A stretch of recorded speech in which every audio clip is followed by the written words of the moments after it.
live yet? Okay. Looks like we're probably live. So yeah, I'm gonna start the stream a little early today. I wasn't working. Took a nice 5-day weekend to work on my sim. So since I was just hanging out at home, kind of means I can do the stream whenever I want. So we're gonna do it now. And yeah, today I'm saying fuck the hatters.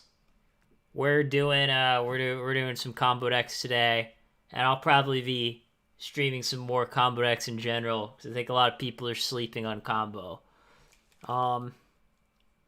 So yeah, first I want to do a fun one, which is Rescue Cat. I streamed this, I don't know, maybe like a month ago. I think I streamed it, and I changed the build a little. Like, I had a really bad card in my deck over Big Shield Gardna, but I just switched it to Big Shield Gardna. Yeah, personally, I think this version of the deck is cool. I know some people act like, oh yeah, this is like the worst way to build Rescue Cat. But to me, something about just like killing your opponent with a bunch of goat tokens, potentially, to me seems pretty cool. So yeah, we're going to try to kill our opponent with a bunch of goat tokens with the old March of the Animals, United We Stand, Mindless Radiant. Let's go. So yeah, we're gonna go ahead and give it a shot. Depending on what people want to see and how much time I have, might play some other decks too. Thinking about building Burn, because I haven't really played Burn in a while.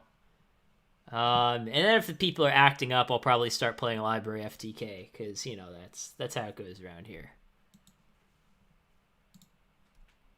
And I mean, I actually think, because I know I talked about this last week when I streamed Library FTK. I mean, I think Library FTK is pretty reasonable. I don't think it's broken, but I think it's pretty decent, you know?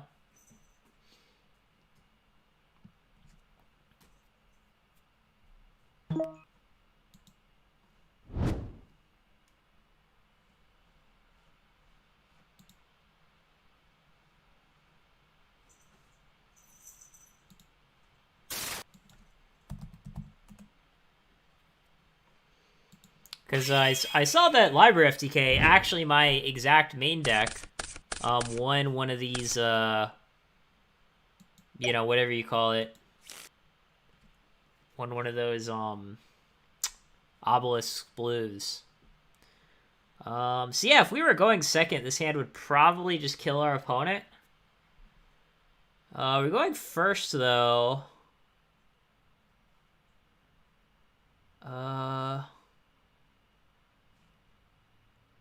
I guess I'll just say go, to be honest. I think I'll just say go.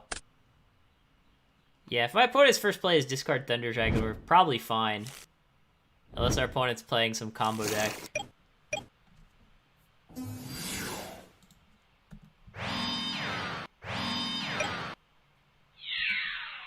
I might get Dust Sheeted. That would be unfortunate.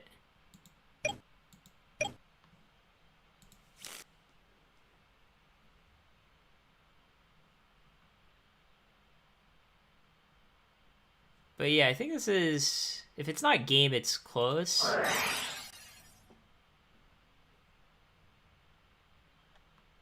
If he chains Dust Sheet to our heavy, that would kind of suck. Oh, he's thinking... Oh, maybe he has Solemn. Oh, okay. If he chained Ring on a Sengen, then he'd definitely be dead.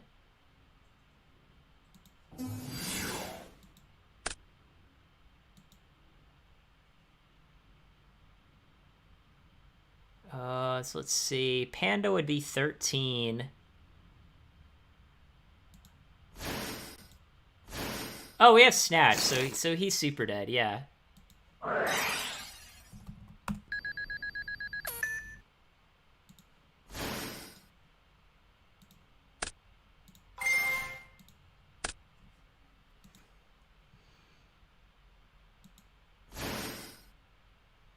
Yeah, I mean, I don't know how much damage this is, but I'm pretty sure it's enough for game, right? Because that's like 18. Yeah, this is like more than enough.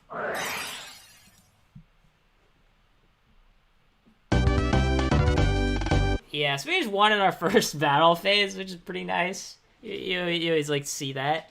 So they saw Thunder Dragon Sengen Ring Raigeki Break, so he's pretty much just on Thunder Dragon Chaos, we gotta assume. Um. So yeah, I mean, usually I bring in like the Mystic Swordsman and the Crossouts for this matchup. Um.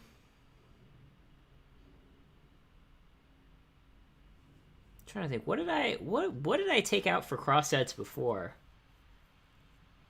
I actually just don't remember.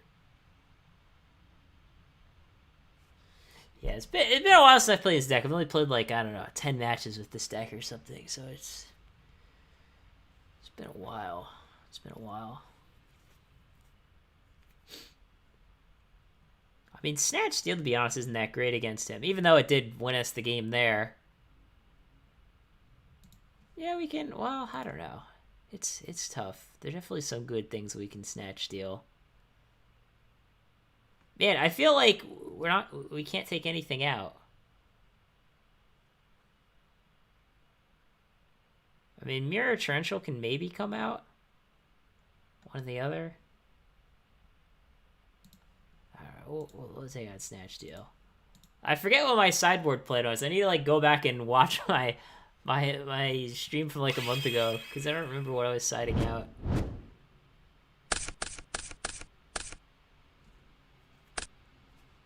So our hand like is fun. This is like probably like an average hand for our deck. So he's got 2 Thunder Dragons.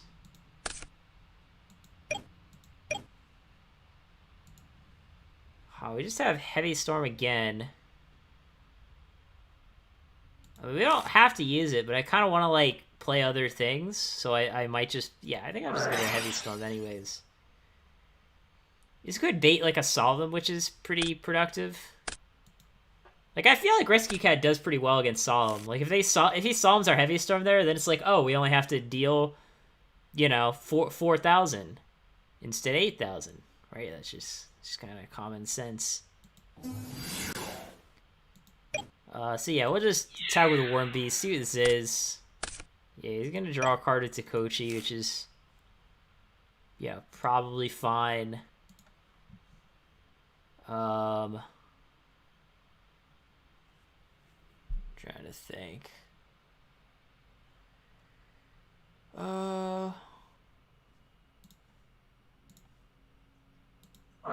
know what? We'll just play both of these. Because, like, if he opened heavy, he probably wouldn't have set Torrential and Saku turn 1. And obviously, even if he does have heavy, like if he drew it off the Dakochi or something, one of our cards is chainable.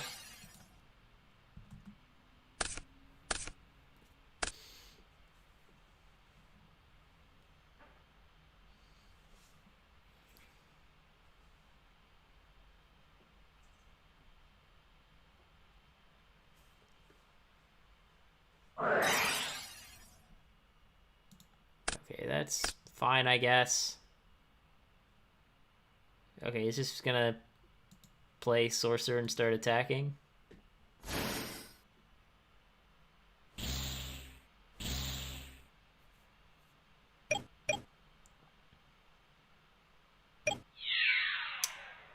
Yeah, we'll just block the hit.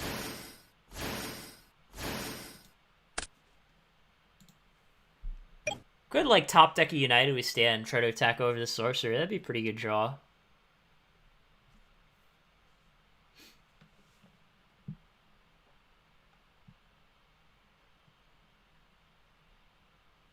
But he still has 2 Thunder Dragons in his hand, so he only has, like, 3 real cards. Yeah, I mean, we're doing okay, I think. You know, as long as they don't, like, draw more bricks, we should be pretty fine. Got a bunch of good cards. Like, Exiled Force would be a good draw.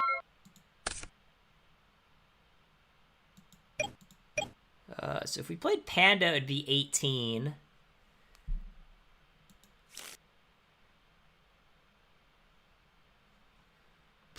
Spy would be annoying. If we, like, summoned Worm Beast and attacked into a Spy, that would kind of suck.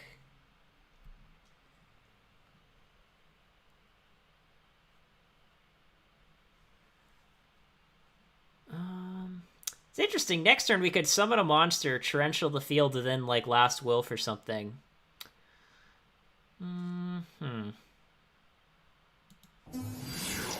Yeah, we'll see what this face down is, I guess. I'm not sure if attacking here is correct, to be honest. Yeah, their attacking didn't really work out so well for us. But at least our opponent isn't really doing a whole lot right now. I mean, he's got a sorcerer, but, you know, it's just a 2300 attacker. It's not really a huge deal.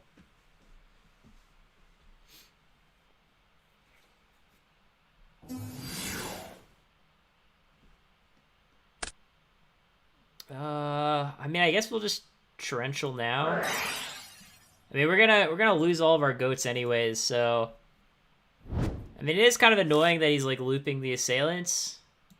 But at the same time, it's like, what can you do?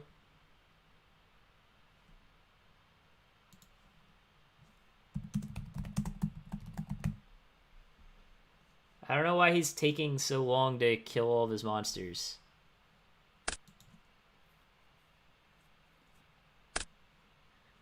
Might just be Dueling Book lagging. Dueling Book has been super laggy for me lately. Just glitchy, laggy, whatever you want to call it. It's not been great.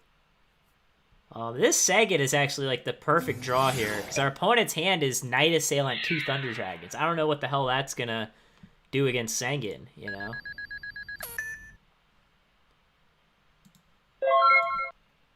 So yeah, getting it for 1,000's nice. You know, we only have to deal 7,000 now whenever we go for our combo. Oh, that's a really insane card.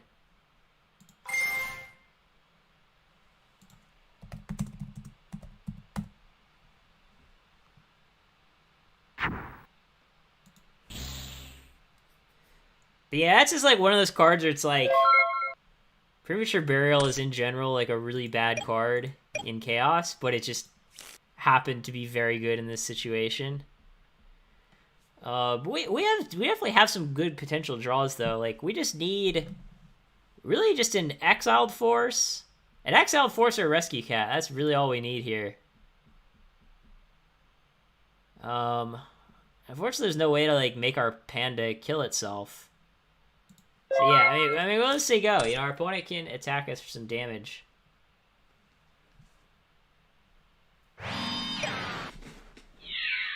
Dingo saying Scapegoat it's both a combo piece and it buys you time. It's basically like dual, I don't know, whatever you want to, dual purpose. It's good in Cat for the same reason that Goats is good in like Reasoning Gate.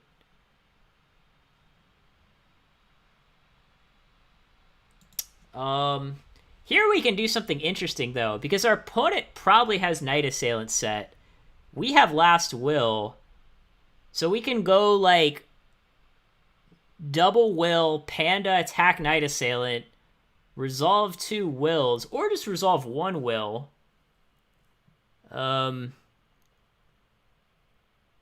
Get like exiled, kill the sorcerer. Yeah, we might just save one of our wills, actually. Just go panda, attack, assailant, deal some burn. I mean, Dingo's like, I've streamed this deck before. Like, Goats is literally an OTK card. Like, it deals, like, 5,000 damage to your opponent. Like, why would you not want to play it?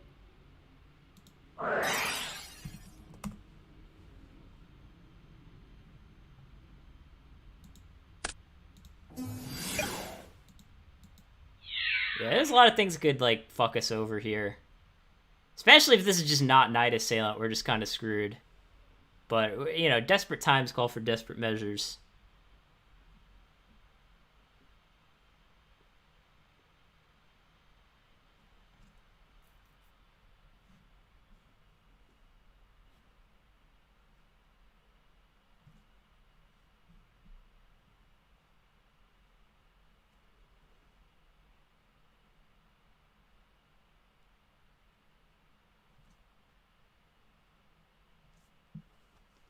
I mean, it's not Goat United Milas, it's Goat plus United, or Goats plus Cat, or Goats plus March of the Animals.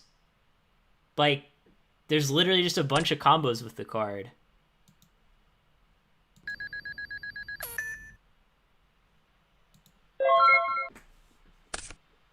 Like, how many combos do you need for it to be good? I mean, it would be nice if we could just run, like, 10 Rescue Cats and 10 Last Wills, but obviously that's not an option.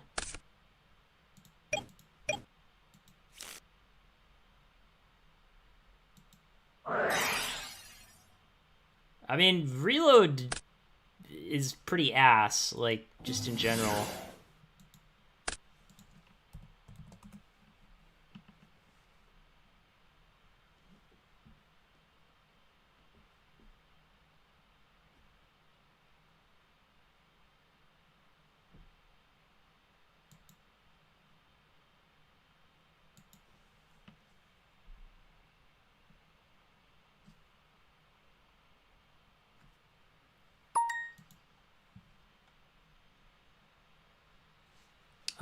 So we definitely want...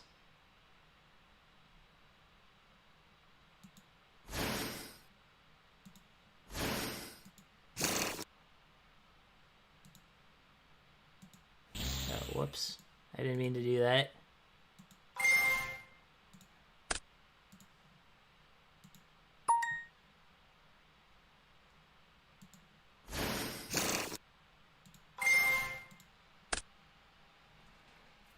So let's see. Panda will be 18, 28.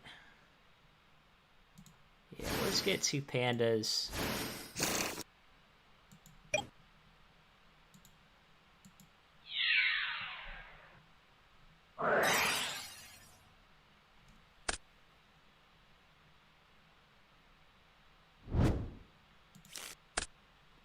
So our guy is 23.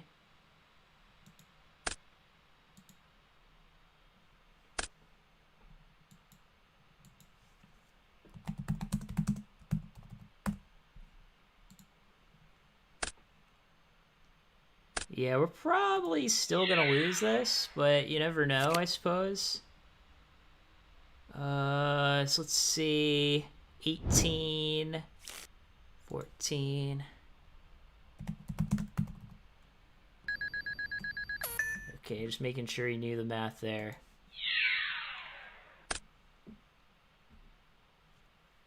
I actually think Burn and Cat is, like, terrible. Like, Burn has no synergy with the deck. Like, saying you should play Burn and Cat is like saying you should play Burn and Warriors. Like, there's no relation there other than, like, Cat deals damage and Burn cards also deal damage, right? That's, like, really the only thing that,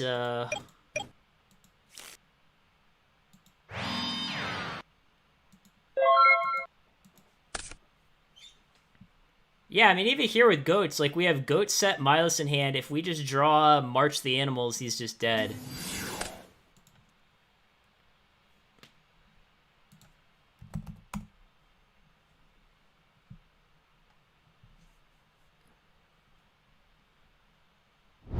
And even as far as, like, drawing your cat targets go, really the only cat target that's, like, a brick to draw is, like, Milos Radiant, which, of course, we have in our hand. But obviously, Goats is, like, the one card that unbricks it.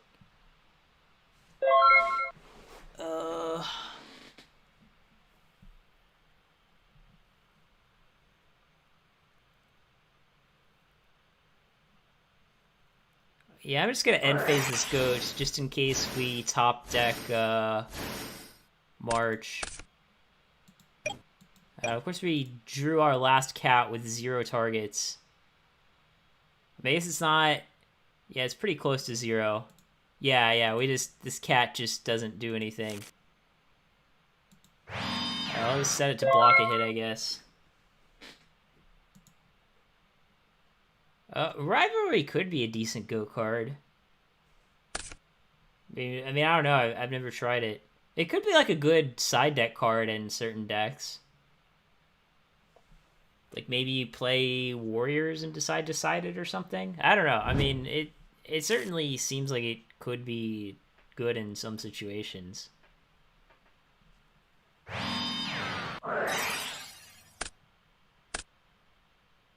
Oh, is he just gonna, like, take my face down? Okay. I mean, at least we're keeping all of our goats. We're at 3,100. Yeah, I don't know how we're gonna win other than, like, if our opponent just plays really badly.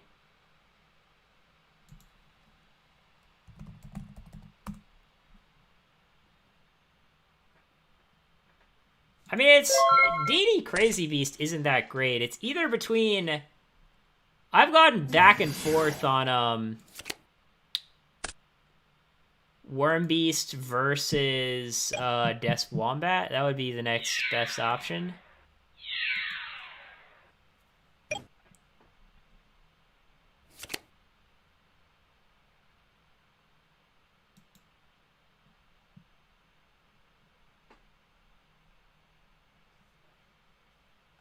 Because, yeah, I mean, 1,600 versus 1,400 can matter.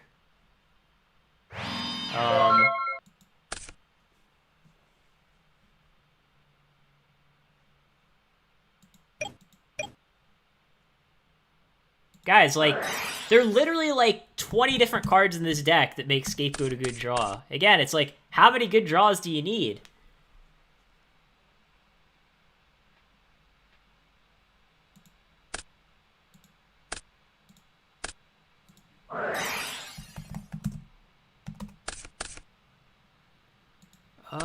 So let's see, we can go...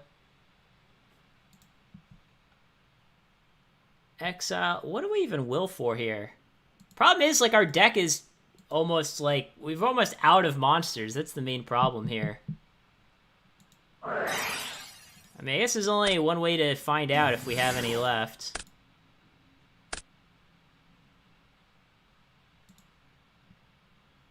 Yeah, so we have Cyber Sun without enough life.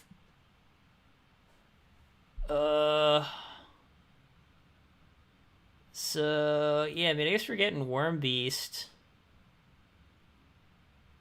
Maybe we'll just hope our opponent's set card is like a total brick, I guess. So, 16, 14. Yeah, this is probably not enough. Let me do some math here. Like, funny enough, if we just had more goat tokens, like... Because our opponent managed to kill 3 in one turn. If we had, 2 or 3 more goat tokens, he would just be dead. But since we don't have, a bunch of goat tokens, then I think he's not dead.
Okay, I think he's got it.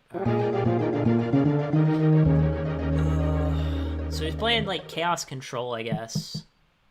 Playing some sort of, Chaos deck with Scapegoat, which is fine.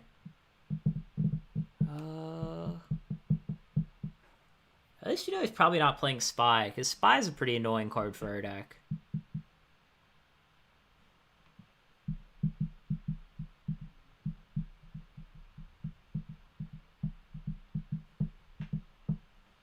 But yeah, we have, like, a ton of goat synergy. We've got March, United, Milas, Cat.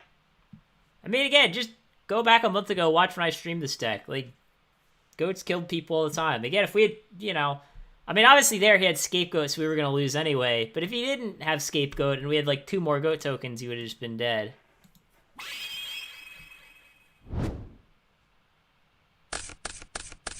Oh, this hand is sick. This hand is super sick.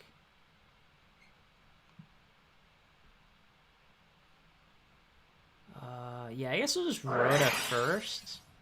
Because our deck only has like 2 Rhoda targets.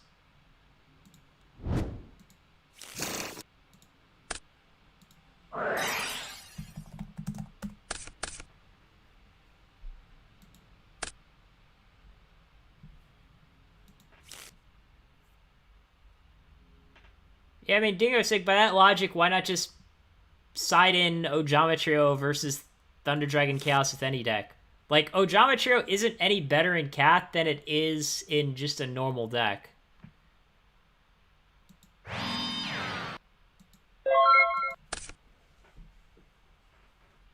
Like, it blows my mind that people think that Ojamatrio has synergy with Cat and somehow Scapegoat doesn't. Let's see.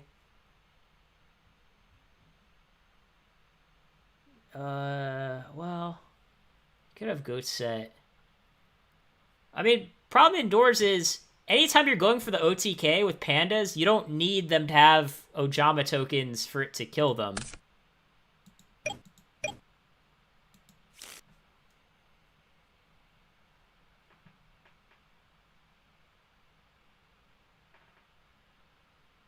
Yeah, my point is yes, you can OTK through Ojama tokens, but you can also OTK if they don't have Ojama tokens. So the tokens aren't contributing to the OTK. Like, there's never any OTK with this deck where you're like, damn, my opponent would be dead if they just had 3 Ojama tokens. That's just not really a thing.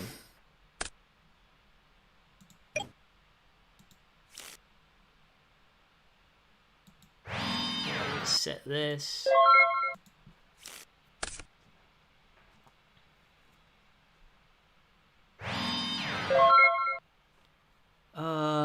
So let's see, we go Cat Will. Yeah, and he should just be dead. Oh wait, since we drew the second Milas Radiant, is that still game? Let me do some math. He's at 8,000. So we get 3 pandas and a Milas.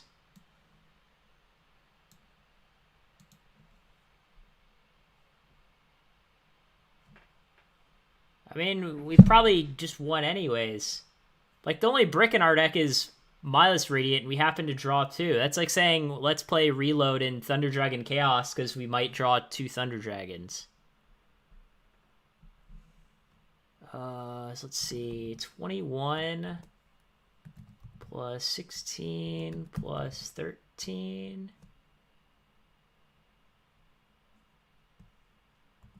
plus 300 plus 2,000. Is my math right there?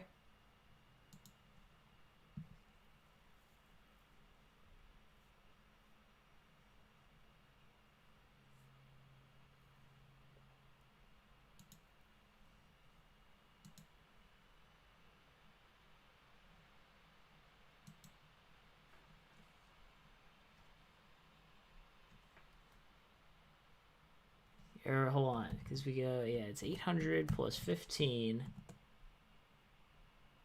plus 18 plus 13 plus 3 plus 2,000. Yeah, 7,700. Yeah, it's 7,700, so we're a little short. I mean, we could just go summon Milas Radiant attack.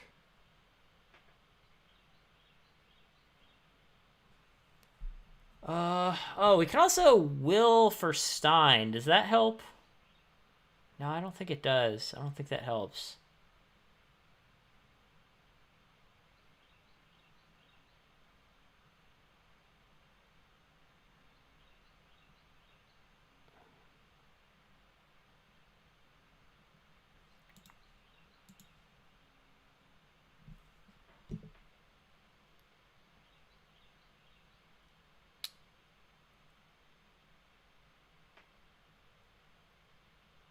Yeah, I'll just summon this in attack, I guess. Oh no, it actually pumps his guys too. Oh, maybe he won't notice.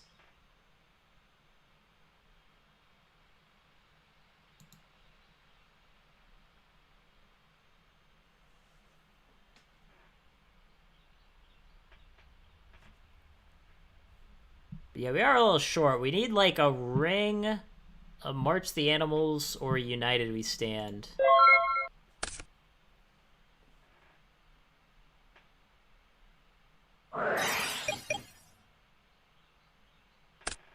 Okay, that's fine. I mean, he can attack us for 300 a turn. But that's just not really a big deal, I think. Oh, we can go... Exile this guy, will for cat.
Yeah, I would say Drunk 2, Mindless Radiance is a little annoying. I don't think Stein's game. I don't see how we're gonna win with Stein. Maybe we could attack him for 4,000 or 4,200 or whatever it is.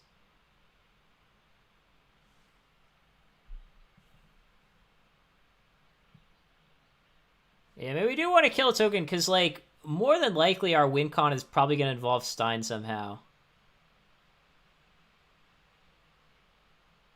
I think it was set of monsters say go. Problem is he might have kept in his crossouts, even though he's not supposed to, because our deck has no crossout targets. But it's like, it's either that or we're going to have to discard a card. Oh, so now that he just passed... now, of course, we drew our Stein, which we really didn't want either. Now that he passed, we can go... Heavy exiled Will. Get Cat Panda. I guess that doesn't really do much.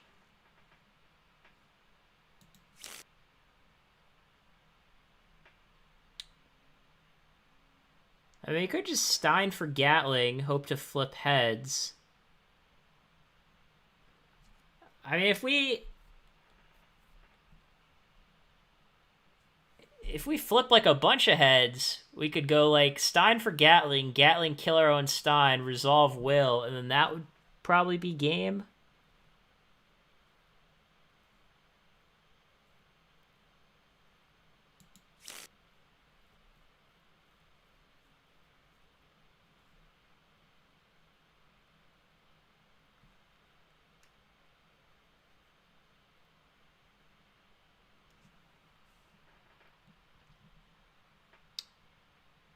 Yeah, I don't know. I think we'll just probably just kill this guy.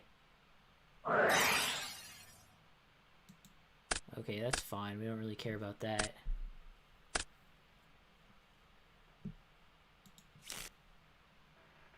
I mean, I already have tried Trios. Like, Trio is just actively a bad card in this deck.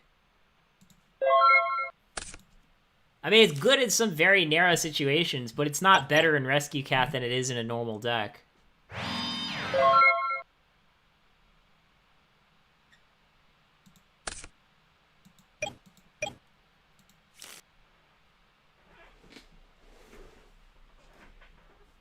Yeah, I mean, if I wanted to play Burn, I'd play Burn. Like, again, like, playing a bunch of Burn cards in a Cat deck doesn't make any more sense than playing a bunch of Burn cards in a Warrior deck. Like, yes, it deals damage if you can't close the game out, but there's no synergy.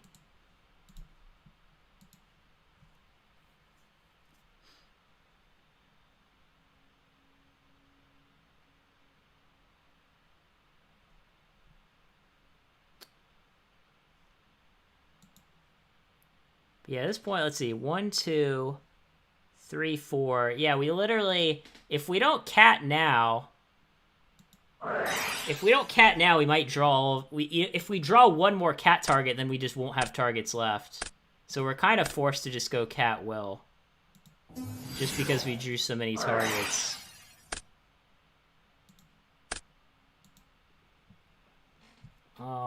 One option is we could get Mystic Swordsman level 2.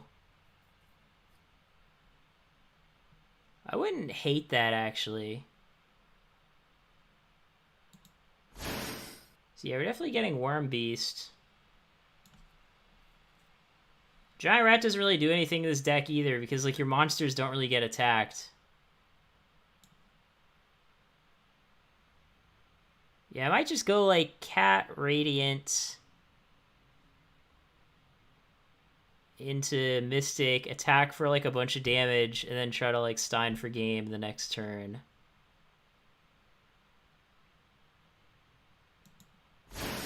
Yeah, I think we'll do that.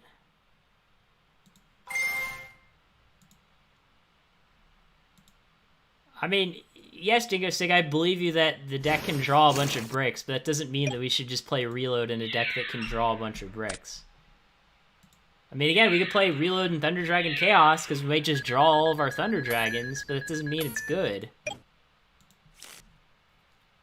Like, in general, I think one of the issues that, like, people have when they do deck building is they, like, plan for either, like, the worst-case scenario or the best-case scenario, when in reality, it's not going to be, like, one or the other. It's going to be, like, some combination.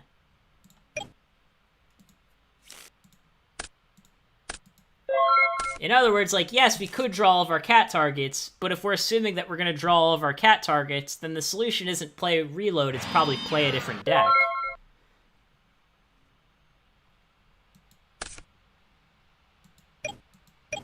I mean, Dingo Sig, like, I've streamed this deck before. I don't always just draw, like, you know, 3 cats and, like, all my targets. Like, it's kind of an absurd example.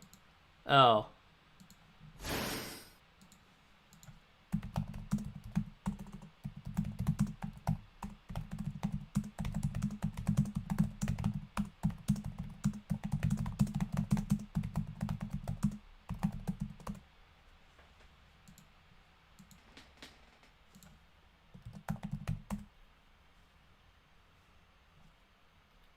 But yeah, I'll let my opponent take back his play here.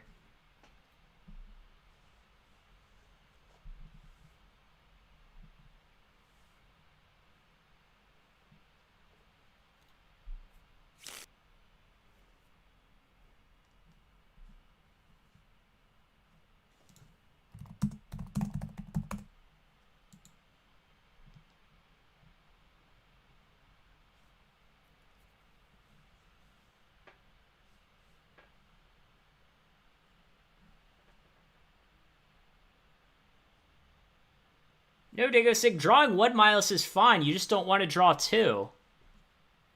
In fact, sometimes drawing a single Miles is a good thing, because if you open goats, Miles, animals, that's just more than 8,000 right there.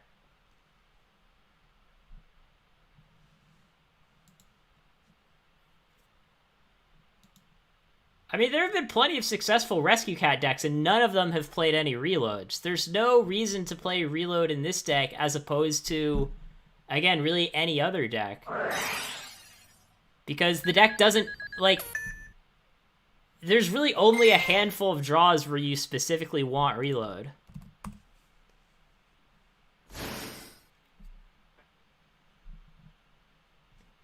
And again, having the attitude of, oh, well, I'm just always going to draw shit, so I need Reload, is kind of... It's kind of a self-defeationist way of thinking, I guess. Probably the best way to put it.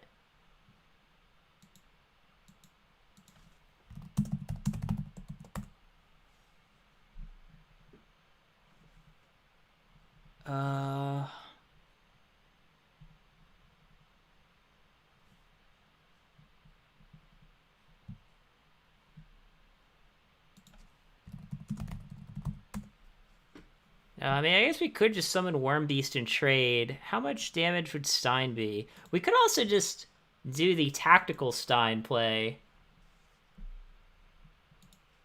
and get a King Dragoon. We could just get King Dragoon and just attack for some damage, or we could get Master of Oz. I mean, Master of Oz would be 35. That would put him at 1,000.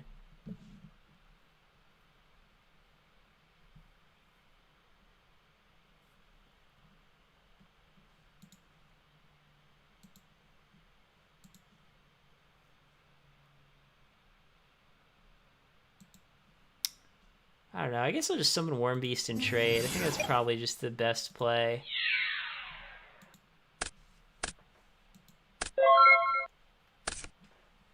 Yeah, it is weird that he decided not to set a monster after he got rid of the Mystic. I think maybe he got kind of confused.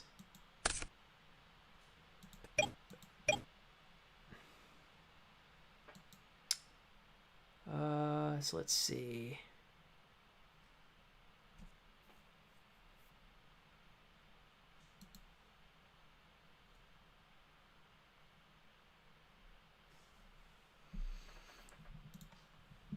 So it could be Deco, could be Faith.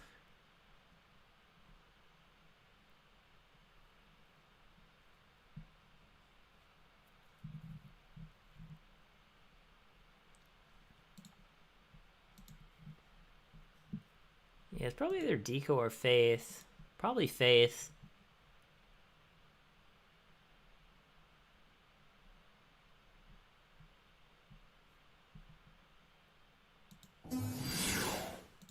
Yeah, we'll just attack. Probably do a little piercing damage. Yeah, so that's fine. He takes 9.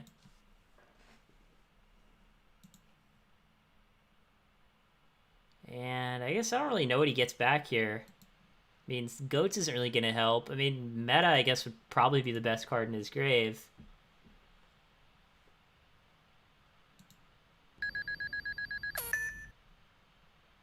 Oh, is that right? 13. Unless my math is wrong, it should be 13 minus 4 is 9, yeah.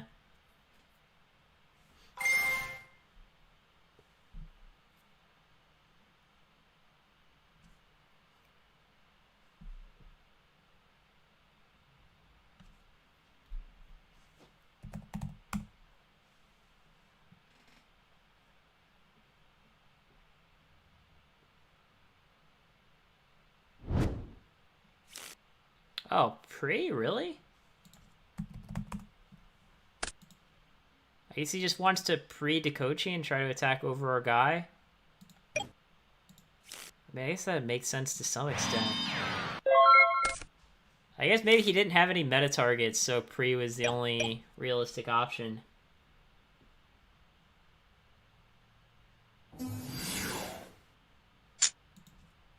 Breaker's pretty strong. Yeah, of course he gets the Mirror Force.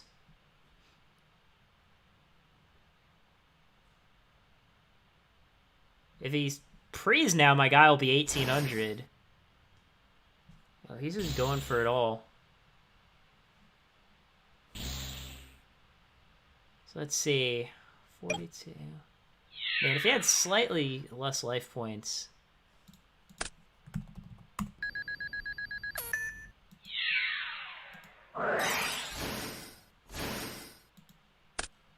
I'm assuming he's going to attack too. So yeah, we probably just have to Stein for Gatling. Graceful's a pretty good card. I mean, if this Graceful draws us something halfway decent, he's probably just dead. Okay, well, we definitely can't use 2 cats, so one of those is gone. If we just go Pre for Exiled and Stein... No, I think that's a little short, isn't it? I think that's a little short.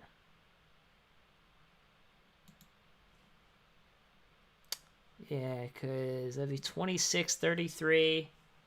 I mean, we could try to ring something, but I want to see if we can kill him without ringing, because I don't want to just lose to Book of Moon. So we're definitely discarding Cat. Oh no, we can just go yeah, we can just go pre-Trunade. Yeah, that's game. Unless he has Karibo. Unless he has Karibo, it's game.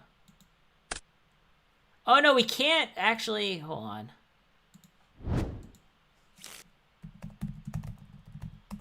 We can't do 2 pre's and a Stein. We can only do 1 pre in Stein.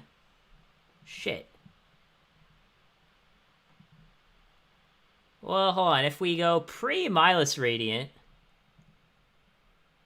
Hold on. If we go pre-Milus Radiant, I think that's game.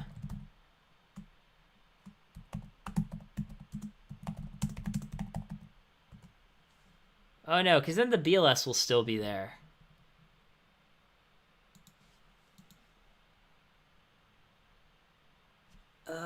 Is there a way to kill him without having to use Ring? I don't think so. I mean, we could go Stein for Gatling. And then if we go Stein, Gatling, flip 2 heads. Does that work?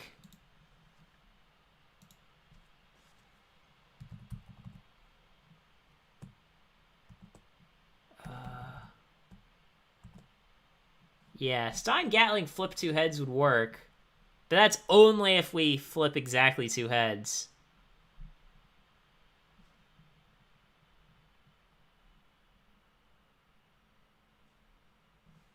Let's see. If we go Oz for Milus, then we're at 47 minus 3,000. And then... Yeah, but then we can't attack over the breakers, so that doesn't work.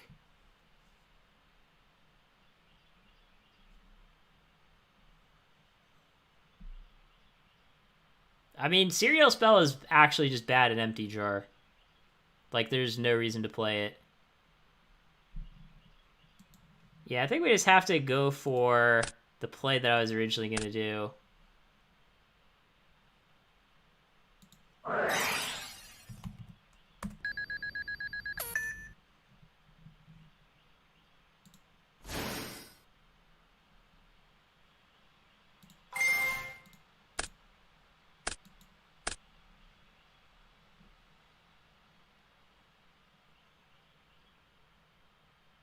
I don't know. I don't think that was enough if we did it that way.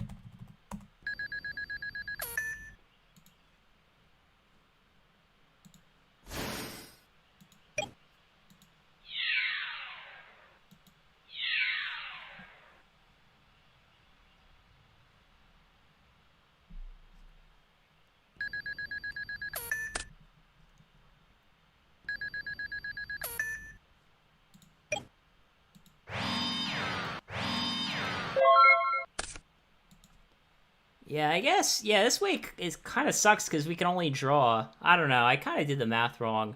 We probably should have just gone for Gatling. Probably should have gone Stein, Gatling, flip, see how many heads we get, and then depending on the number of heads, that kind of changes what we do afterwards.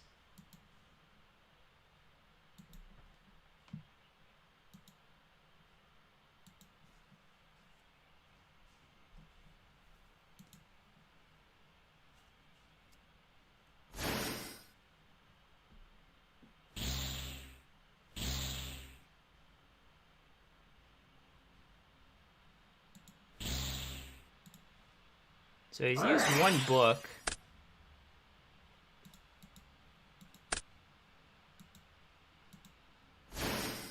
Yeah, I mean he doesn't have enough life to pay, so I think he's just dead. I mean he's not dead, but it's draw.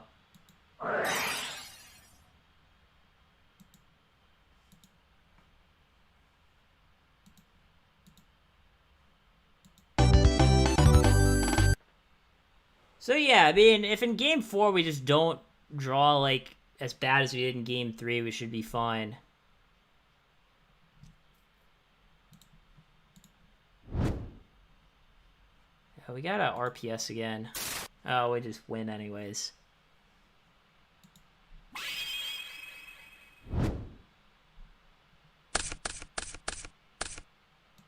Oh, man, this hand is sick. Yeah, this is like... If we just draw a True Nade or a Heavy, he's dead.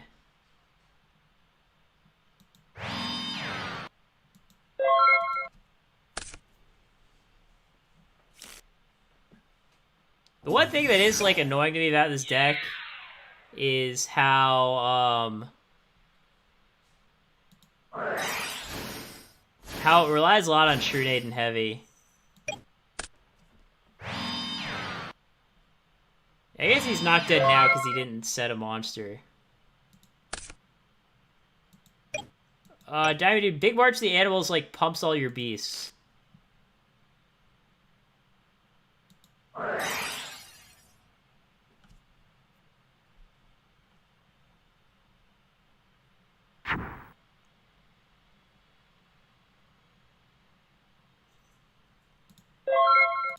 Yeah, let's say go, I guess. I mean, he could Raigeki break and attack our guys.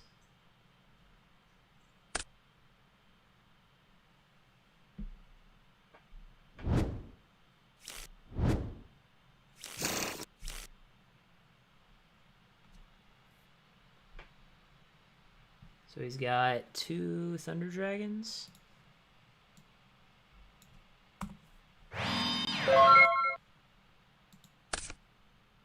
Oh, of course we just drew double Milos again.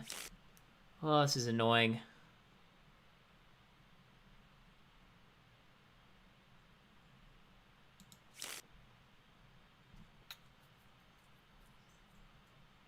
Yeah, I'll just say go, I guess. There's no reason for him to do this end phase here, but okay.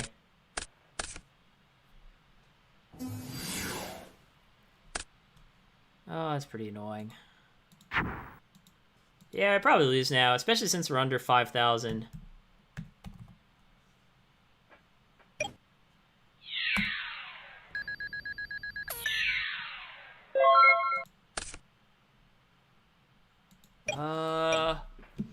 Well, we can go Rhoda double Will. I mean, it works if his back row isn't like Mirror Torrential, I guess. Yeah, I'd probably just go for it.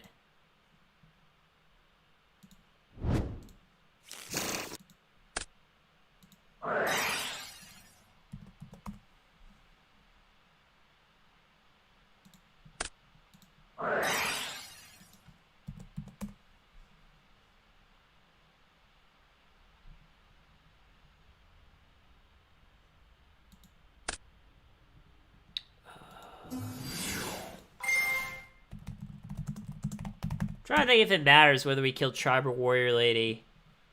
I mean, I don't think it really matters.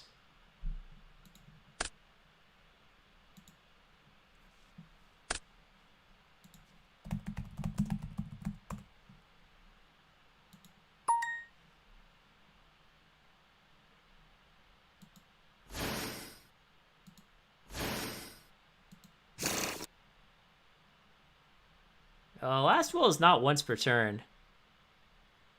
Oh. Is it really?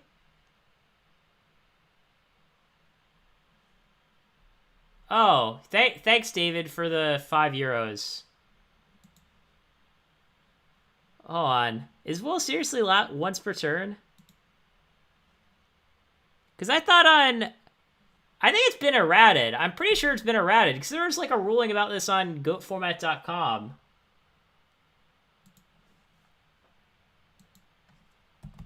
Because I thought they said you could use it more than once per turn.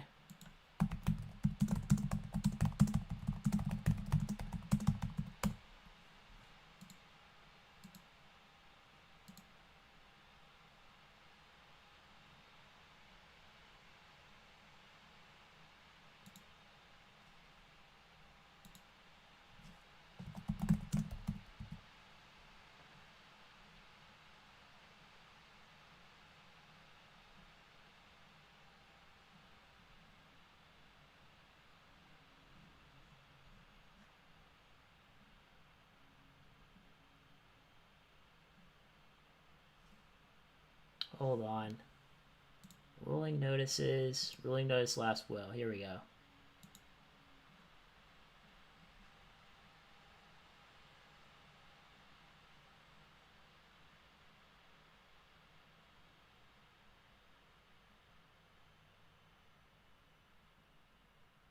Oh yeah, yeah, the ruling says you can. Okay. Yeah, I was pretty sure it wasn't once per turn.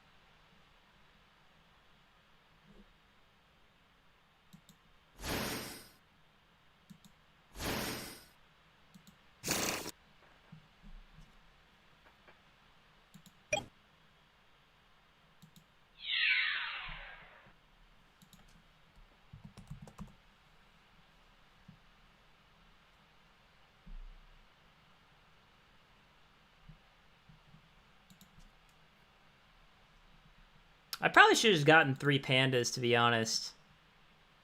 I mean, you know, the Worm Beast going to our hand would be kind of nice. Or actually, hold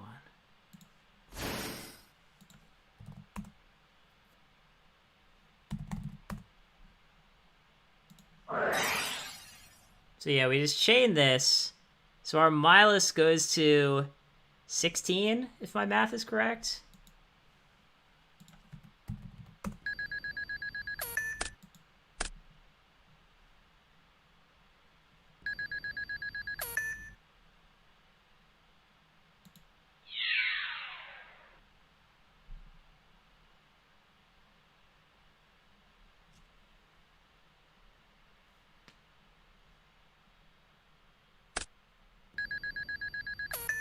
Uh, 8.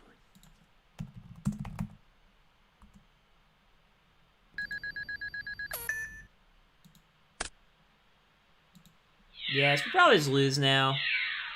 Because he takes... maybe not. I mean, he only has like a few cards left. I don't know. I mean, I feel like if our opponent played his cards correctly, we would definitely lose.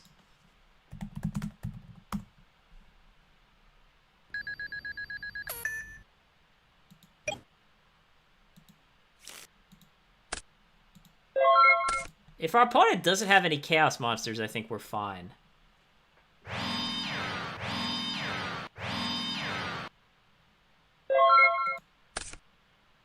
Oh, actually drawing Ring ourselves is pretty strong.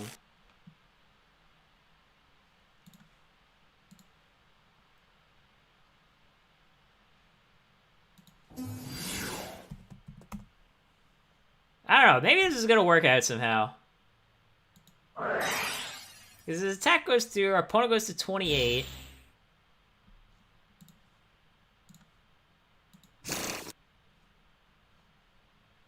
And then we have Ring, so we just need to deal like a little bit more damage and then ring something for game.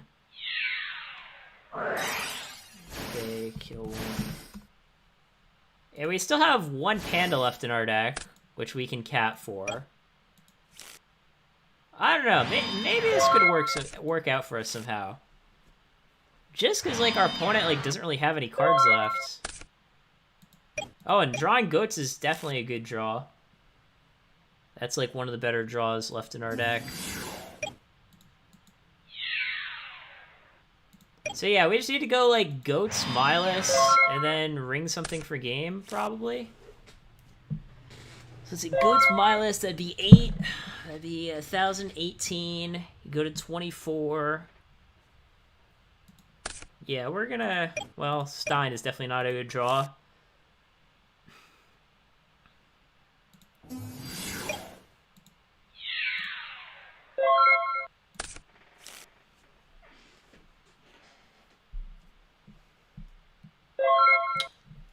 So let's see.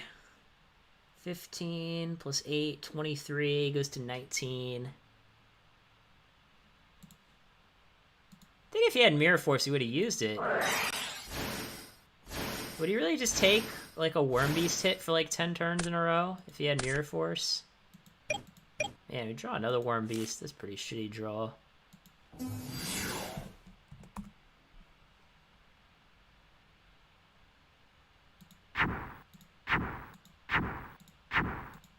No mirror force.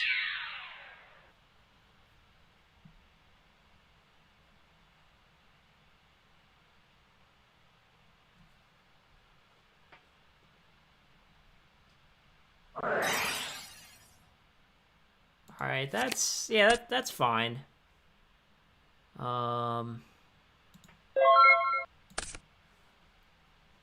he, summons a monster, tries to attack, we'll just ring his guy.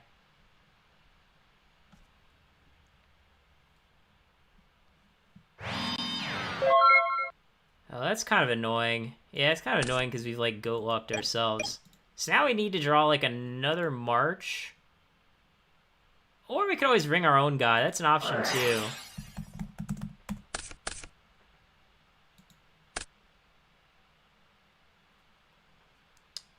So yeah, we can go Trunade. Yeah, Trunade, March, and then ring something, and that's probably just game.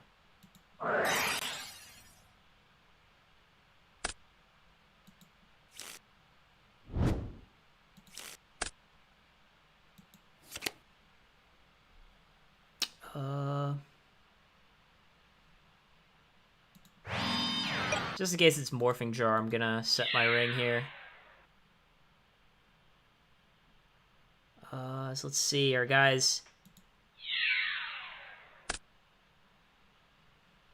Oh, that's pretty annoying. Alright, so our Midas is dead. We've had one goat attack.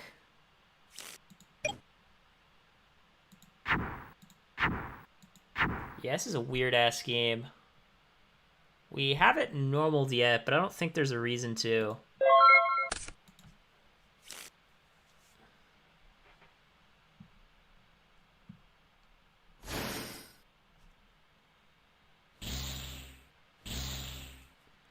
So let's see if we...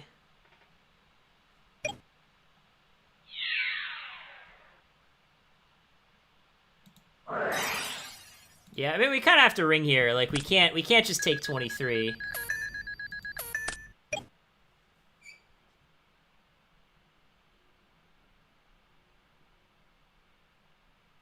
Yeah, we know he has goat since he showed it. Oh, that's the only card that we know.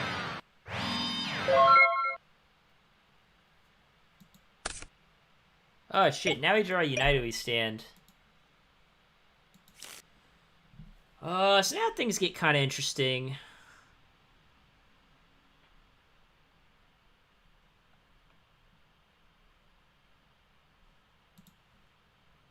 So it can't be Faith, because we crossed that out. So it's probably just like a Dekochi, I would imagine.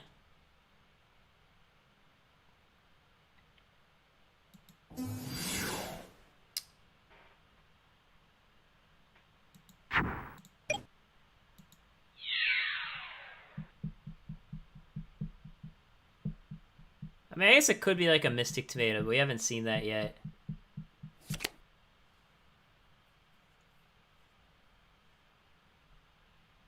Oh, yeah, you're right. I could have just gone for 3K.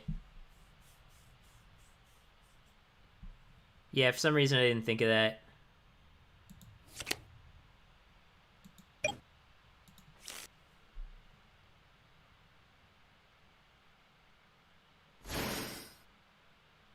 Yeah, we'll just say go.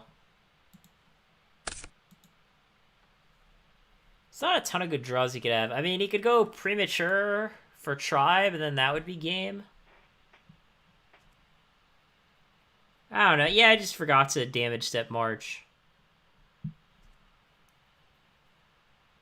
But yeah, he would obviously just be dead, because he would have 3,000 less damage. Or 3,000 less life points.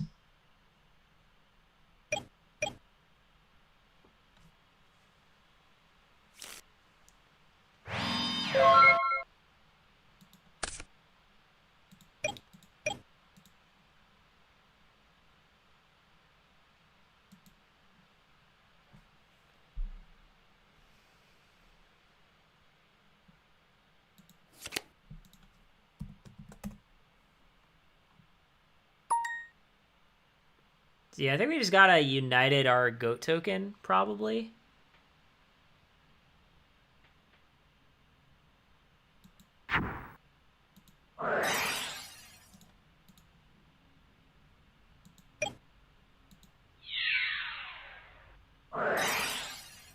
Okay, that's fair.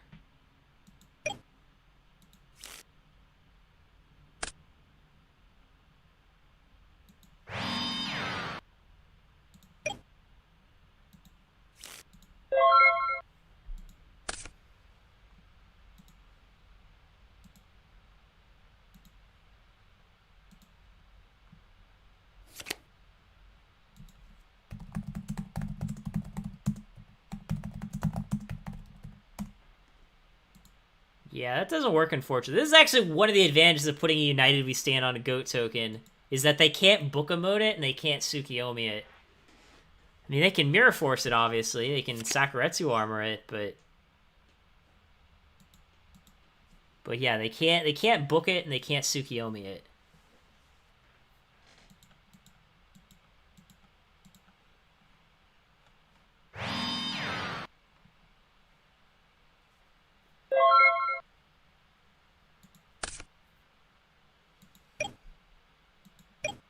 Well, we're definitely not going to activate our Heavy Storm.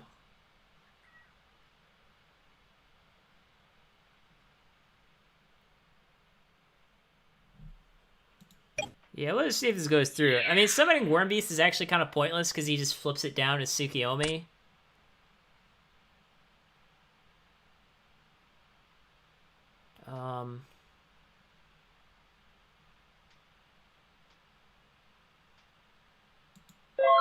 So yeah, let's say go.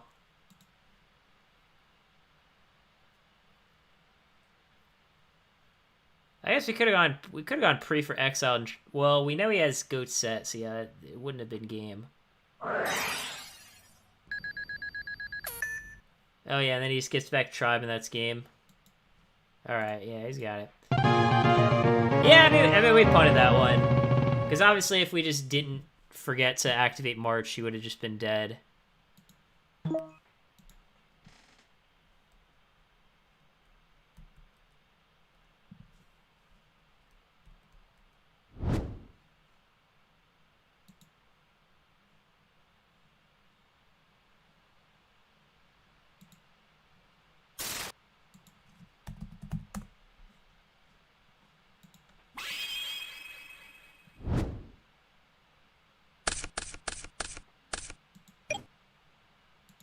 Oh, that's pretty strong hands.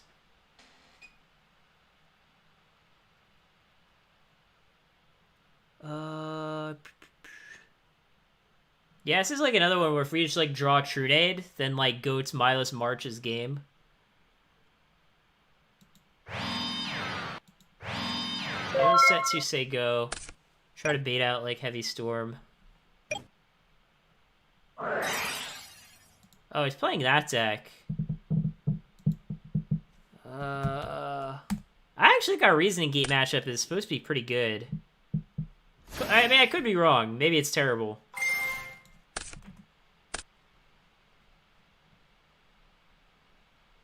But it seems like unless they draw really well, it should be pretty good. Oh, he runs the Creator. Good thing we were calling 8, I guess. No Demock. No Demock. Yeah, why is this guy playing Sinister? Guys, don't play Sinister in your Reasoning Gate decks. This is exactly why. Oh, okay. Alright, this is something weird going on here.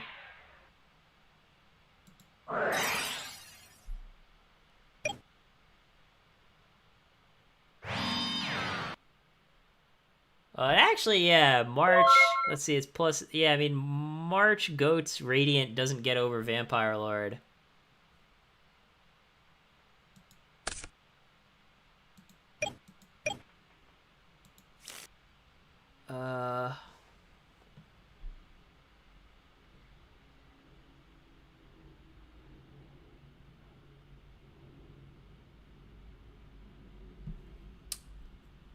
I mean, if we did one Wombat, we could just go Cat for Wombat Radiant and poke for a tiny bit of damage.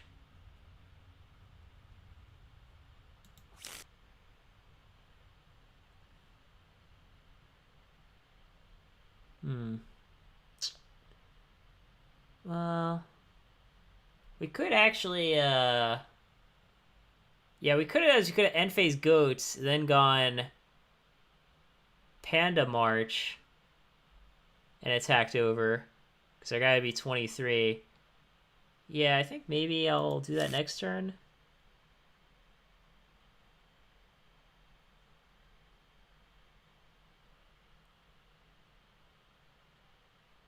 Yeah, we'll set Panda say go.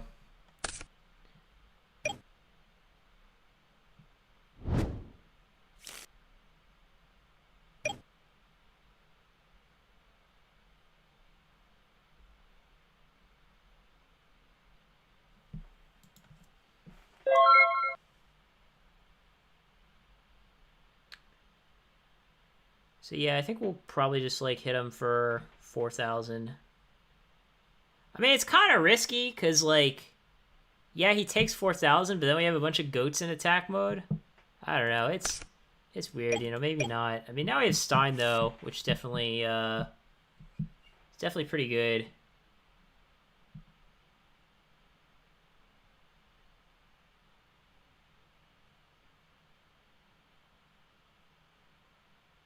We could go Trunade, and then if he chains goats, we can like cap for a bunch of pandas, and that might just be game by itself. Yeah, let's see what he does here.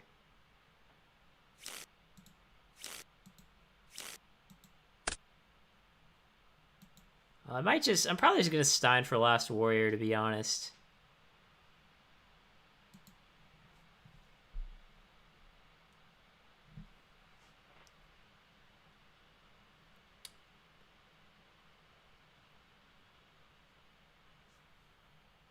Or we can, yeah, there's like a bunch of different ways to approach this.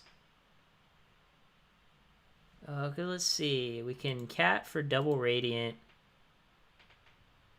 And that's 13, 3, 26, 29. 29 plus another 18. Yeah, it's not really a whole lot of damage. So yeah, I think we'll just do like the tried and true.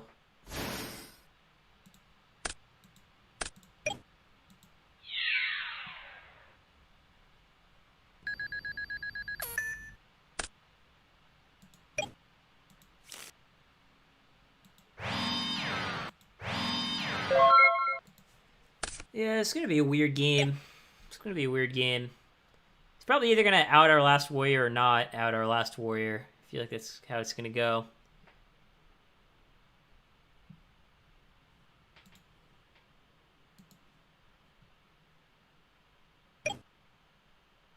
Too bad Last Warrior isn't like a beast somehow. You know, that'd be kind of cool. Interesting. He runs Book. It's not a typical main deck card in Reasoning Gate.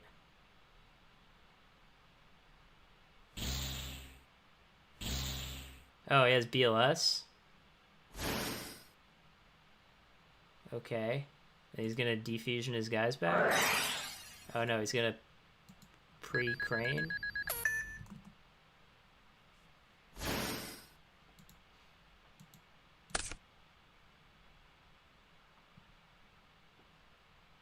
And then he's gonna activate Trunade?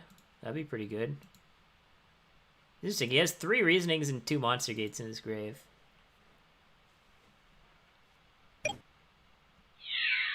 I mean, he knows I have Gravity Bind, so I don't know why he's doing this.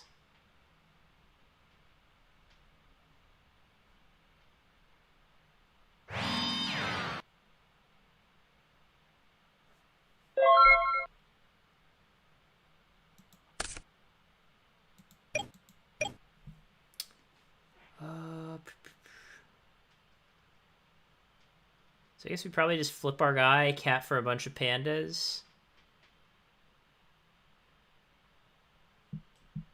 Just thinking if I should graceful first, because like problem is I don't want to graceful into my cat targets. Oh, Last Warrior's an Earth. That's pretty cool. So if we summon Mindless Radiant, it gets pumped. Cool beans, cool beans.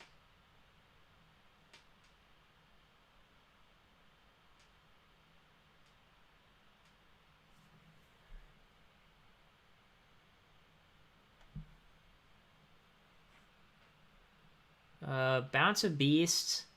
Dude, I don't think I've heard of that card.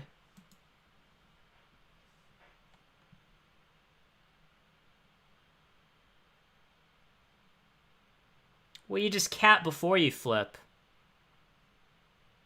Obviously.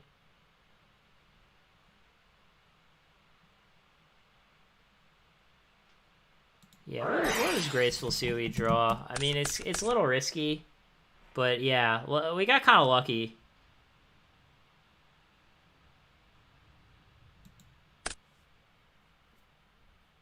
It's funny, I literally need all the cards in my hand, though. Like, all 5 of these cards in my hand are super sick. I mean, I guess we're just not going to need Exiled, right? Yeah, we're just not going to need Exiled. Oh, I guess we won't need Snatch Steal either. Oh, well.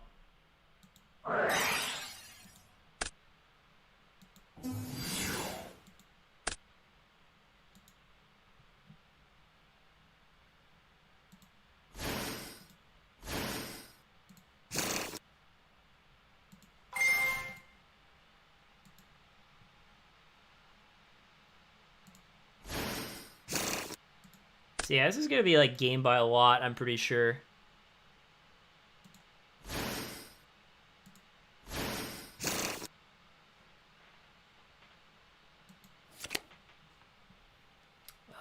So yeah, we'll just go... So let's see, Panda is 5, 15, 23. So yeah, we'll just attack the set first. Unless it's something weird like Cyberjar, he should just be dead.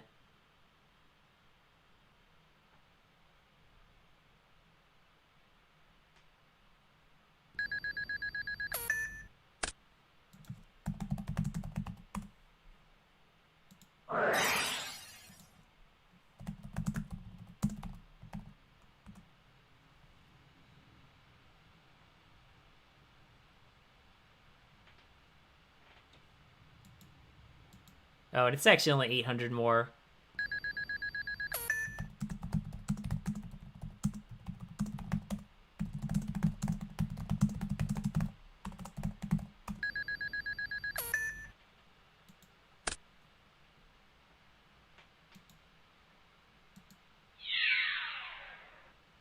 Oh, kind of...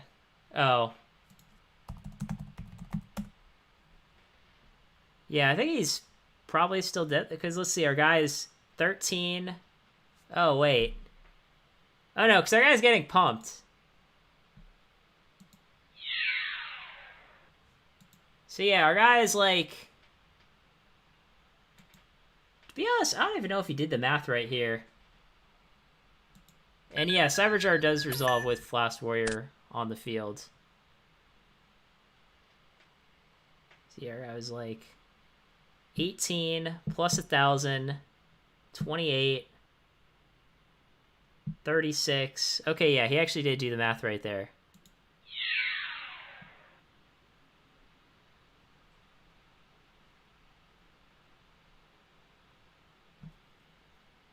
Yeah, it'd be cool if our last warrior could attack, though, just because, like, our guy's an Earth, so it's getting pumped.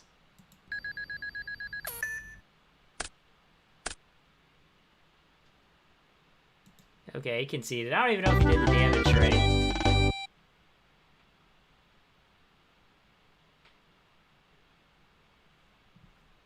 I don't know what this Russia guy in chat is going on about. So yeah, I guess I think we bring in Duo against this deck. Yeah, I don't know, maybe Vortex? I don't know. Our side might just be ass, I'm not gonna lie. Our side might just be ass.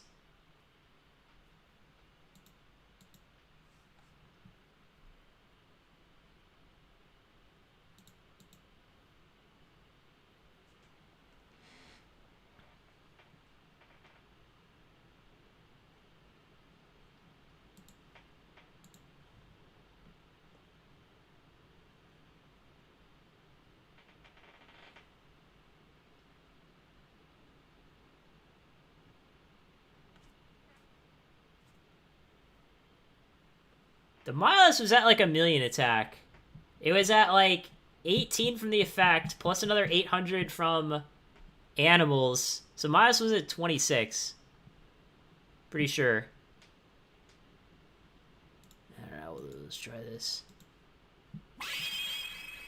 We also might not need 3 Trunade and Heavy versus Reasoning Gate. Oh, his build was a little weird, though. His build was definitely kind of weird.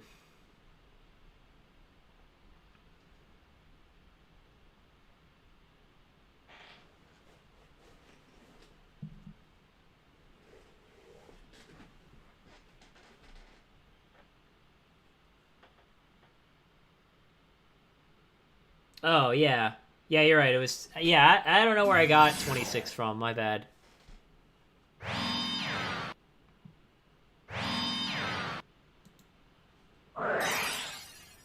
I think that card destruction probably just helps us. Hopefully I draw a premature burial to get this cat back.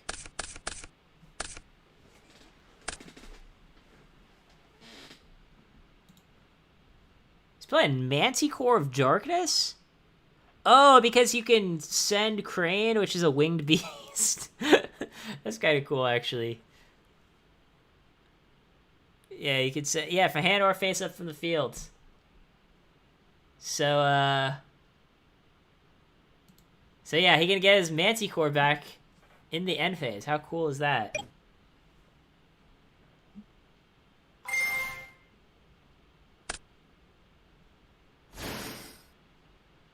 Man, and his guy's Beast Warrior.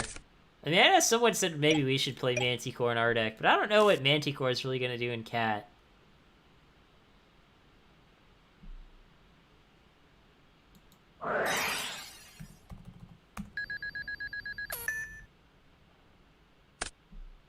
Oh, I like discarding BLS. Yeah, those are 2 good cards to get rid of. It's like we could level limit his Guided Defense, Cat for 2 monsters, and just attack over his dude. I don't know if we want to do that, but we could do that.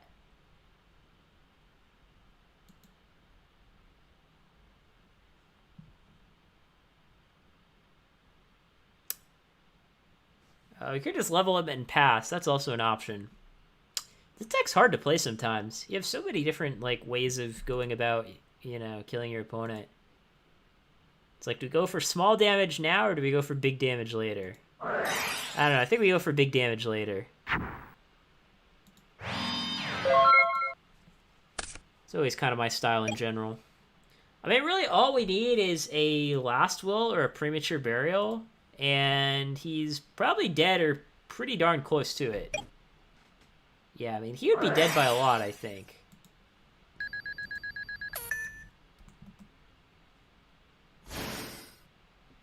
I mean, he could kill us somehow. It's definitely within the realm of possibility. Like, he could go... I don't know. He could, like, Trunade here. And, I don't know. He could, like, go Pot into Trunade plus Monster Gate. And then he could kill us. Oh, well, there's one.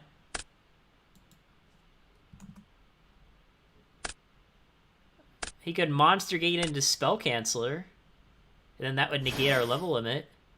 Then we'd have Mirror Force.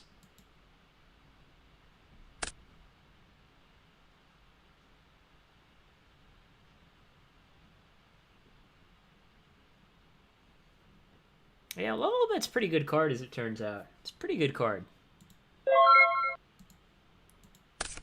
Oh, man, I think he's dead. He's dead by a lot. Let's see, like, Chain's Threatening Roar. Even if he chained Threatening Roar, that'd be fine, because then, you know, at least we got it out of the way.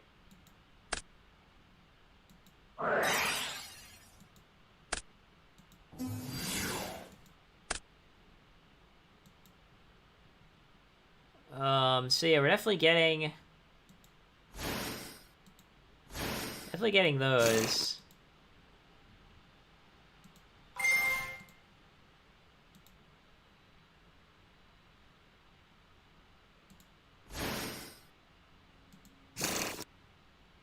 And yeah, I think it should be game.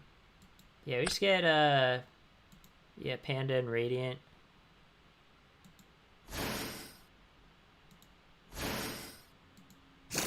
I don't know. Maybe it's not game, but it is probably game.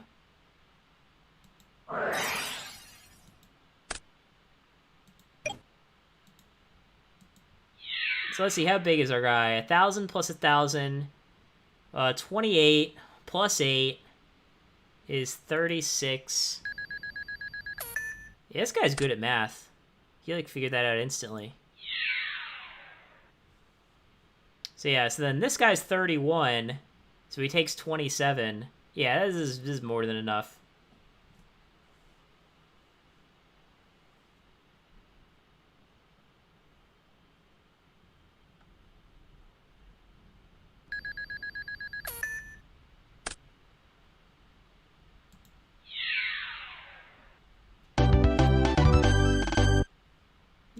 Yeah, pretty good, pretty good. Pretty good. Yeah, Animals is a fun card. It's also cool that it's a quick play spell. Definitely pretty cool. Alright, as I say at the beginning of the stream, I also kind of want to build a burn deck. So we're going to try that too. I think I want to play like a speed burn deck. Like with Meteor, Destruction, and Tremendous Fire. So we're gonna try that. It might be ass, but it'll probably be good. I feel like people aren't siding a lot for burn right now. I mean, people have Decree, but like that's about it, really. Oh yeah, then we're definitely gonna be playing Chain Energy, and then we're gonna be playing Cyber Jar and Morphing Jar.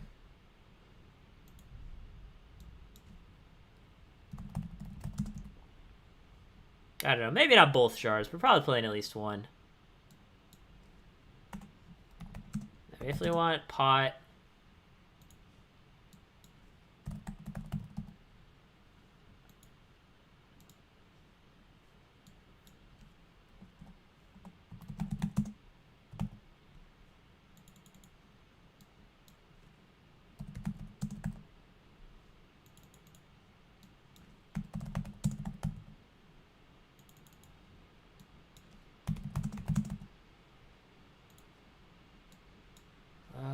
Yeah, I probably want to seize fire too.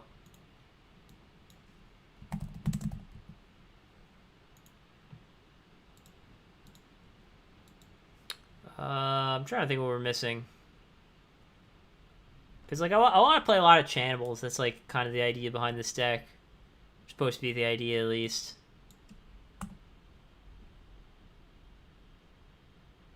Probably still on Nightmare Wheel, though. Nightmare Wheel is pretty strong.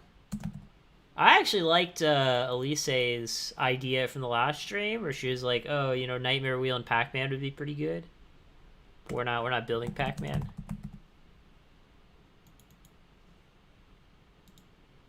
So yeah, I don't know.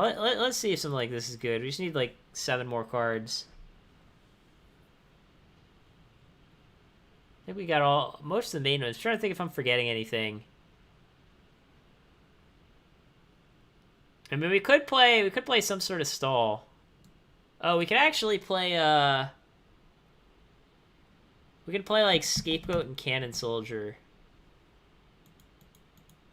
I don't know if that's a good idea, but we could go that route.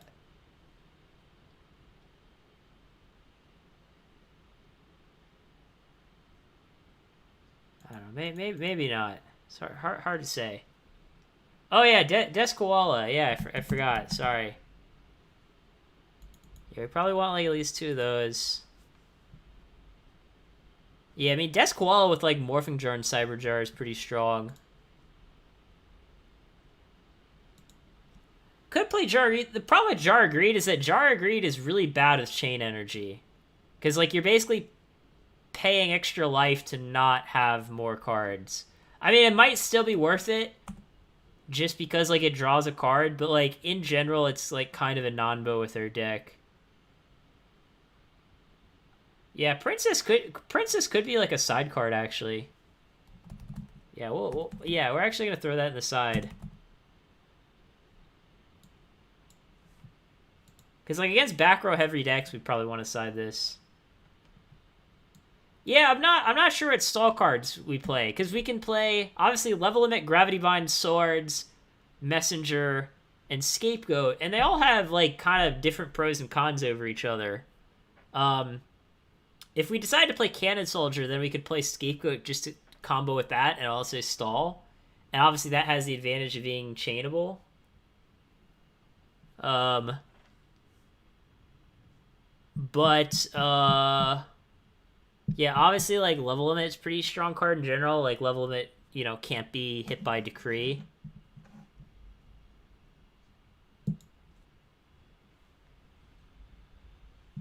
Yeah, I don't think we're playing Trunade.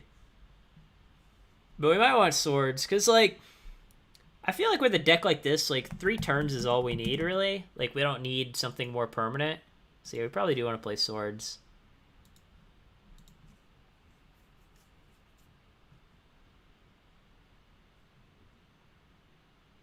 Oh, we also potentially play Torrential or Mirror Force. Like, either one.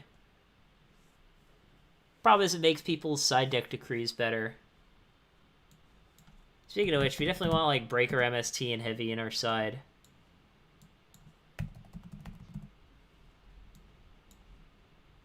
Maybe Mobius, too. I don't know. It might just be on the hope no one sides decree plan. We also might just want to main 3 Desk Koalas. No, I mean, I really like Big Shield in this deck because the nice thing about Big Shield is that it's pretty difficult for someone to out it without dealing themselves damage, right? Like, they might attack with a monster, then attack with another monster and kill it, but they'll have to deal themselves damage to, to do that. But I might just play 3 Koala, 3 Big Shield. That's a possibility, too. Yeah, I could play Sangan. Yeah, Sangan's pretty good, I guess. Can't really go wrong with Sangan. Oh, Mask of Darkness is probably also good. Might just go, like, more monsters. Play, like, Death Koala and, like, Mask of Darkness. Just because, like, we got plenty of good burn cards to get back with Mask, right? I mean, Mask Ring is broken. Mask Just Desserts is pretty strong. Even Mask Magic Cylinder is pretty good. So might just do something like this. Play, like, one more card.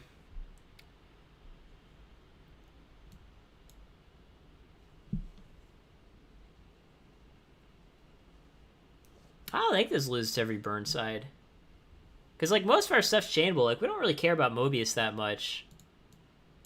I mean, Decree is definitely not great, but we can side for Decree.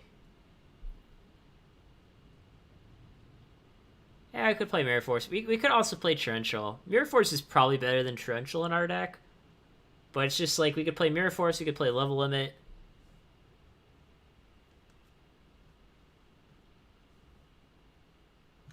Yeah, you know what? Go fuck yourself, MMF. I'll play what I want, okay? If you don't like it, you can turn off the stream.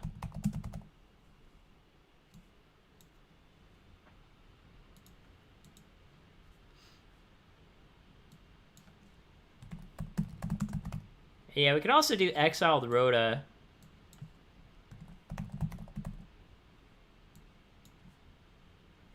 I actually have seen some Chain Energy decks that go, like, more aggro.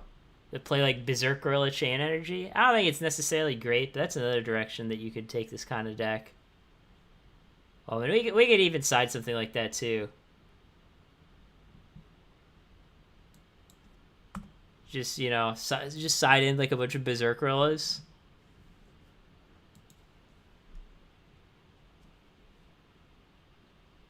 Oh, and Princess is a warrior. I didn't even realize that. So yeah, Rhoda can get exiled and Princess. That's kind of cool.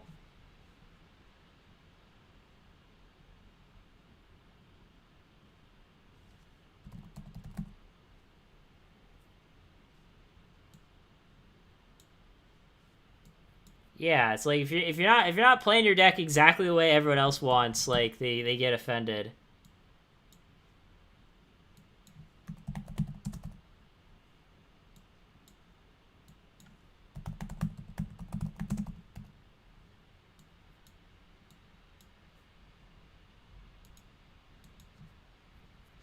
Yeah, this seems okay. It's coming along.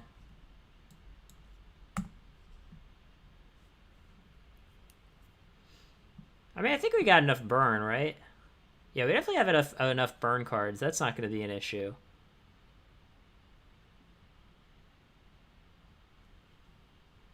Serial Spell isn't good in Empty Jar because you don't need it to kill your opponent. Like, unless your opponent is running, like, a 60-card deck, you just don't need Serial Spell to win.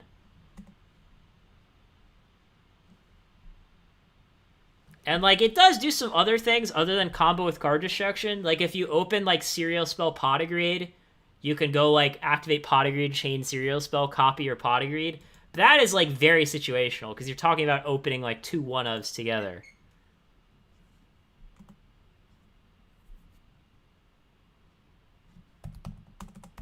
Probably side Torrential, too, just in case.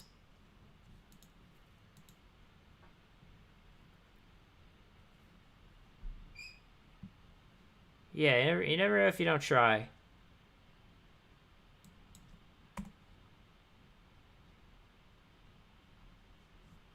I don't know. I'm trying to think if there's, like, any obvious side deck cards that we're missing. I don't really think so.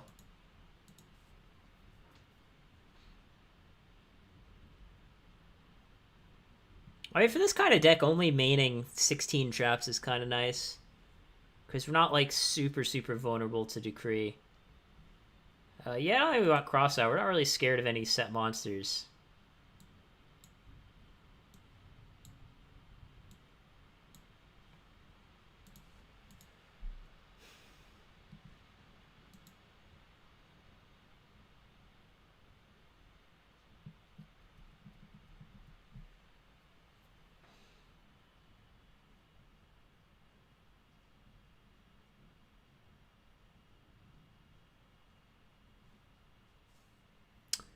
Could play some more Rota targets. I think if there's anything obvious.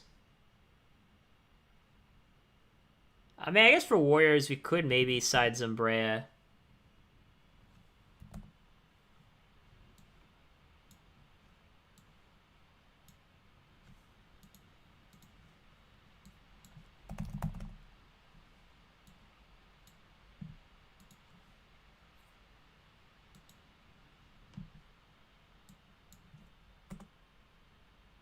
I mean, we could also side Trap Masters now to Decree. Could consider it. I don't know. Well, we'll try this out, see if it works.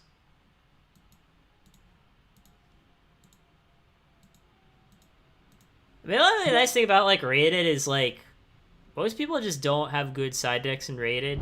So this deck might be terrible in a tournament, but it's probably at least, like, halfway decent in Rated.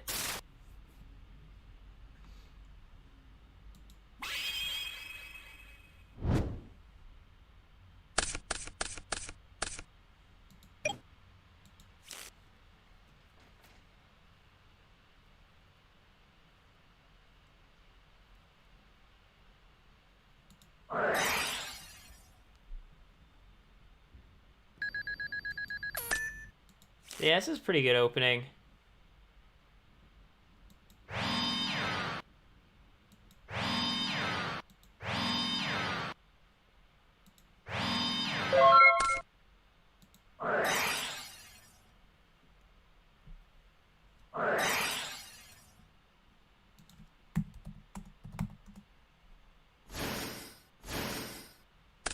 Yeah, I guess he's gonna get 4 tokens instead of 3, but it's fine by me.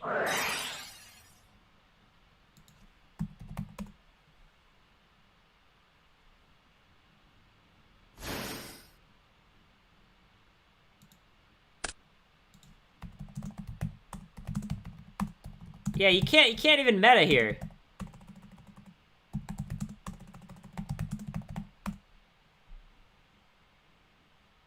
Yeah, of course now he knows that my set is Big Shield. That blows. Yeah, no, I got it. I got it, guys.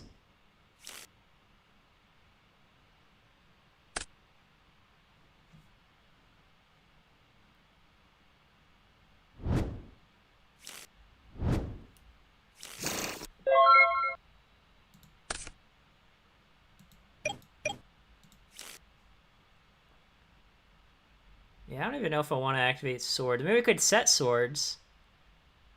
So yeah, we'll just set swords, activate chain energy, say go.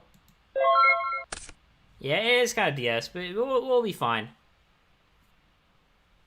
I mean, unless he has Heavy Storm, he just can't really win, so we got that going for us.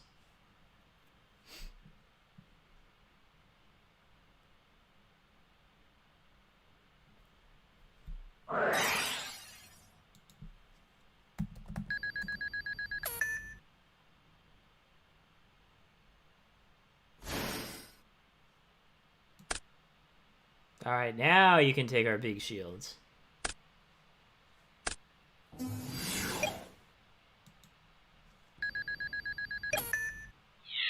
So yeah, we'll just... Well, yeah, we can Nightmare Wheel this guy. Then he can just Tribute. Yeah, probably still Nightmare Wheel it anyways. No, if it happened in a tournament, you just take back the meta because it's not a legal play. There's no such thing as accepted game state.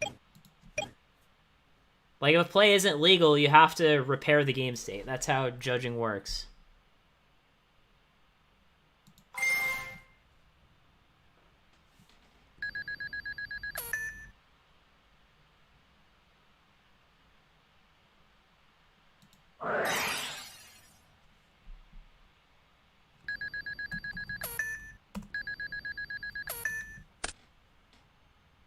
So there's 7,000 is 45. Yeah, I think we should be pretty fine here.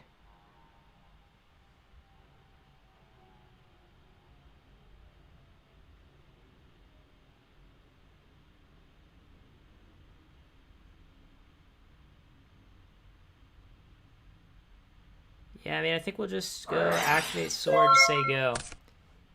I mean, we definitely do just instantly lose to Heavy Storm. Because in this particular case, we, like, drew all of our non-chainables. Really? This guy plays Toon Cannon Soldier?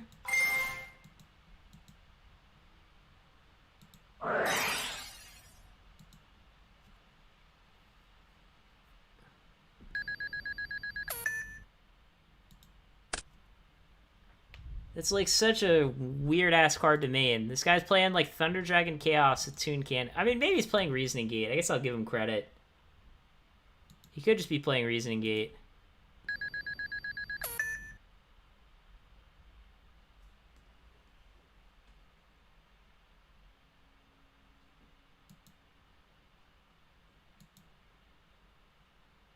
Oh, sure.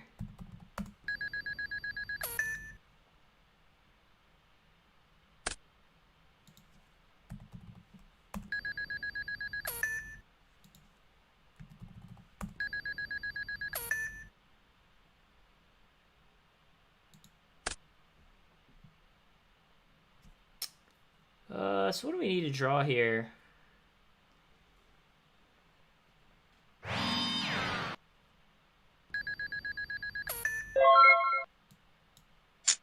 So our opponent can only play 3 more cards. I don't know. I don't see how he can win. It seems like it's going to be very difficult for him to win.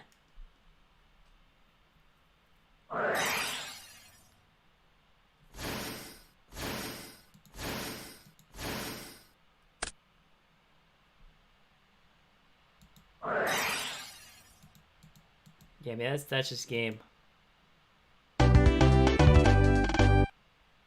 Yeah, it was...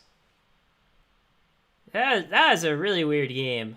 Well, he just clicked done siding. So this is what I was saying about, like, how people don't side in rated. Like, this is actually the kind of deck that's probably really good in rated, but, like, really bad in tournaments. But yeah, we still don't really know what he's playing. I mean, I have to guess it's probably Reasoning Gate, but, like... Or maybe, like, some Spell Economics deck? I don't know. It could be, like, almost anything. I mean, I guess it could just be Thunder Dragon Chaos with Toon Cannon. But that seems unlikely. It's probably some sort of combo deck. And tributing is a cost, guys, just FYI, for Toon Cannon. But yeah, it's just weird because he's playing meta.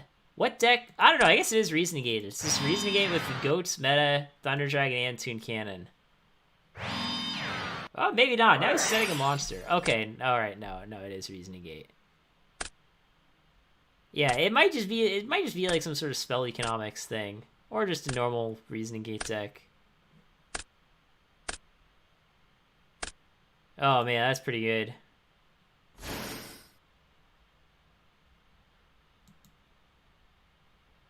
I mean, just desserts is...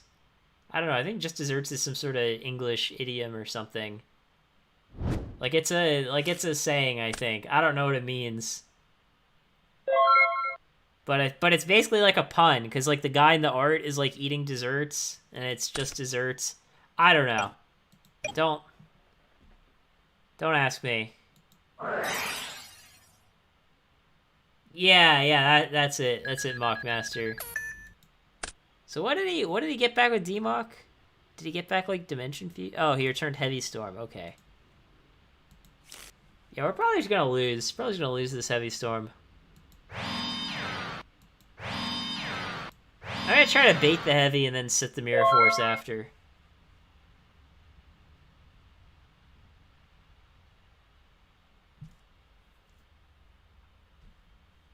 Our opponent had a pretty good turn one. Oh, he's gonna end phase Reckless? That's weird.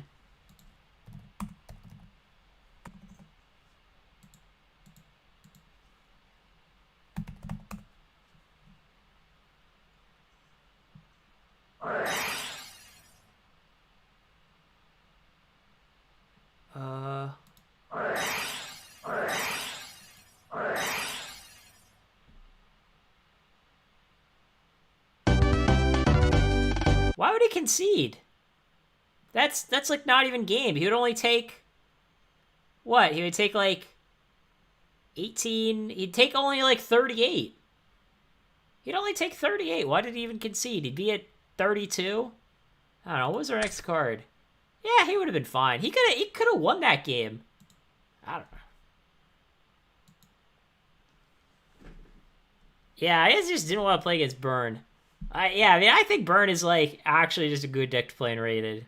Like if you just want to farm people.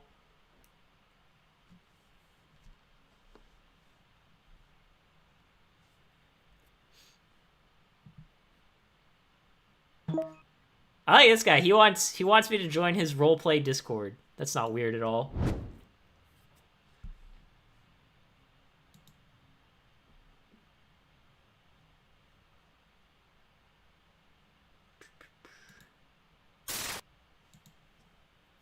Have I won every RPS today? I think I have. I think I've won every single RPS. Yeah, we opened like 4 monsters in our deck that only plays 12. Okay, yeah, we got 5 monsters in our deck that only plays 12.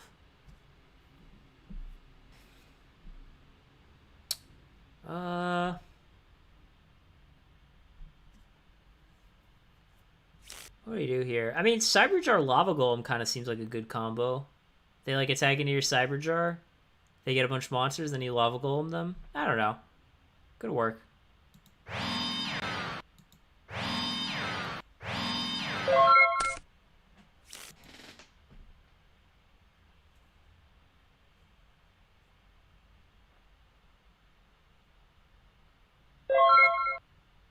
Oh, he's just doing nothing? Just draw 6, say go?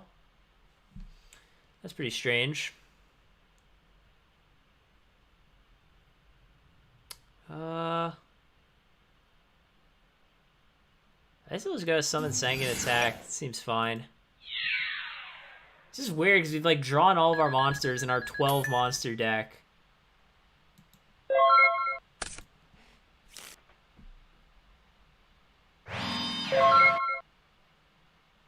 Yeah, it is pretty cool because like our opponent's gonna take all this damage thinking that we're playing a normal deck, but we're actually playing Burn, so like every Sanguine hit that he takes is actually pretty huge.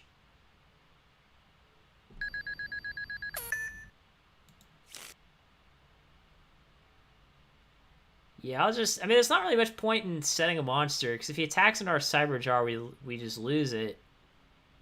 So yeah, I think I'll just say go. I think we've basically won this game at this point. I know it's a little premature to declare victory, but him just taking a Sanguine hit every turn is actually pretty huge.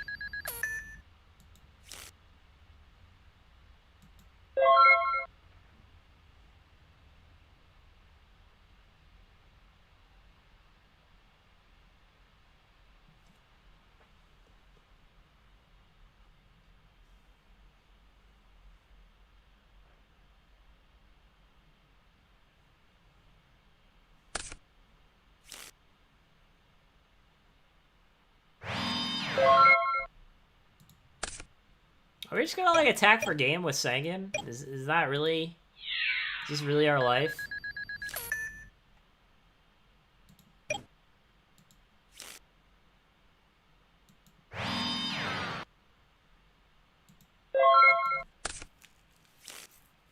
Yeah, I mean, if he summons a monster just as Ertz is like 2,000, then like Lava Golem's another 1,000 or something.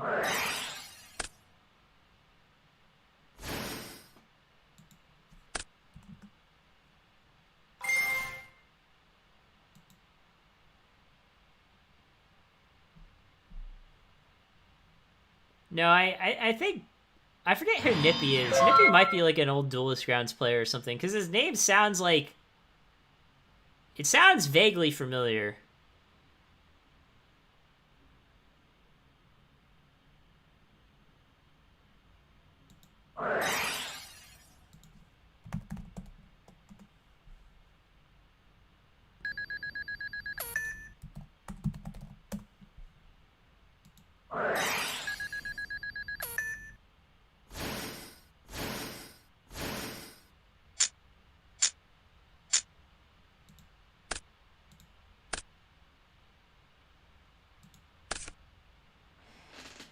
Uh,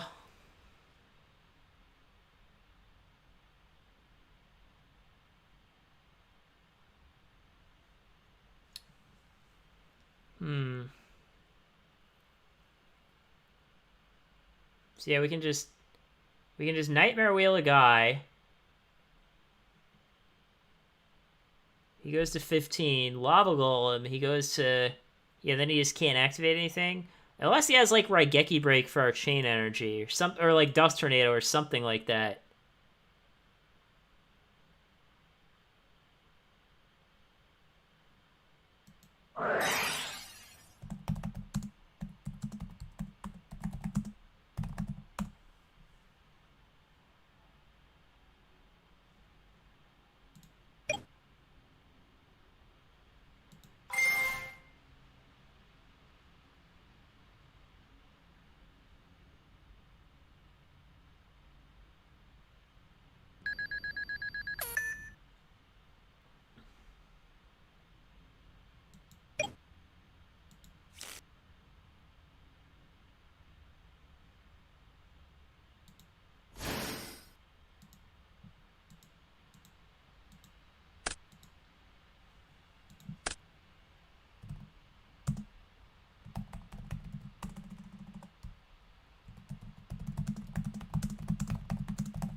So yeah, he's gonna have a pretty hard time doing anything about this.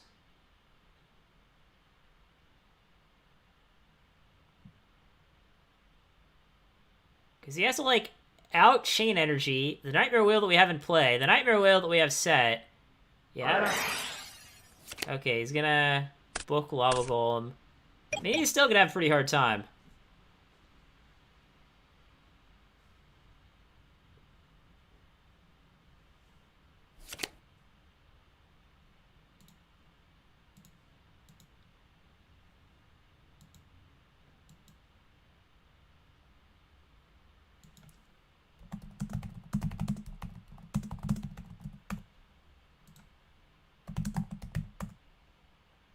Hold on. It's been so long. Did he have that set already?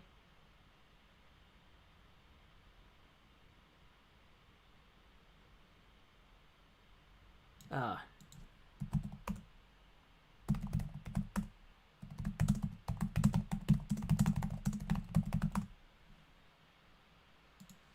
Yeah, he was thinking so long that I thought that, like, he activated book from his hand.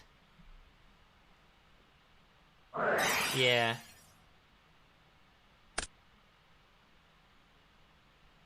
So yeah, here Raigeki breaks the chain energy. That makes sense. And so we do know now that he's playing Chaos. At first I thought maybe he's playing like Goat Control or something.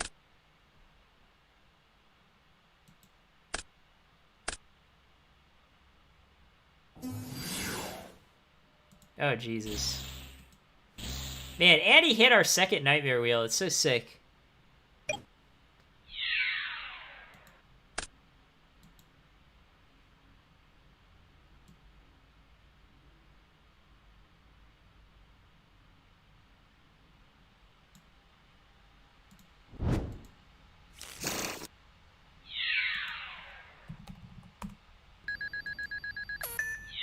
No, he killed our chain energy, so he doesn't have to pay 500. But in our standby phase, the wheel triggers. And then it'll take 1,000 from Lava Golem.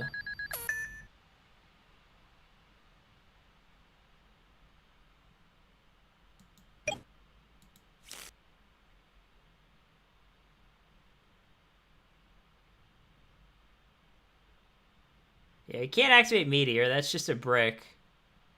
I don't know. I guess you just have to hope he doesn't have it out to the Lava Golem. If he has, like, another book, then I think we just lose. Oh, okay. He just didn't have that. That was a pretty tense game. Because, like, he had the Raigeki break for the chain energy. He had the... whatever it was. The MST or whatever for our second Nightmare Wheel. And then he had a BLS to force through a bunch of damage.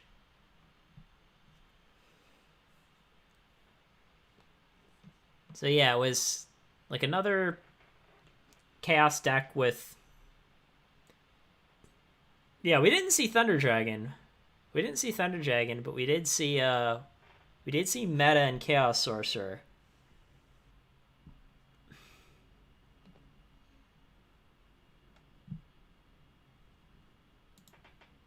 Yeah, I'll just click on siding, I guess. What's worse can happen?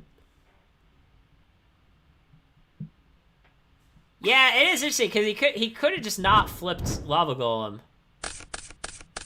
and maybe if he did that, he would have won.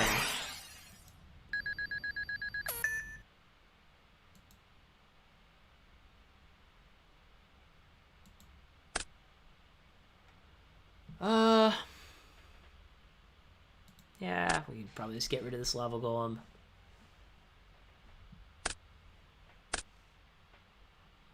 Yeah, I'm not too surprised to see this Thunder Dragon here. On the plus side, this does mean that our Secret Barrel does more damage. Oh, that was fast.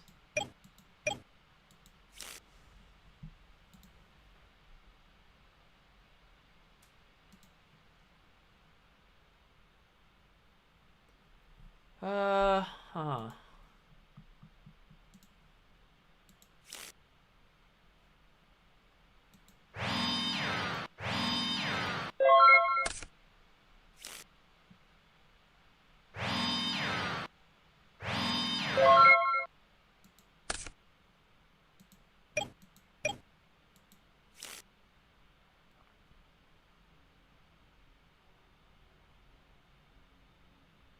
So is that 7,000 or 8,000?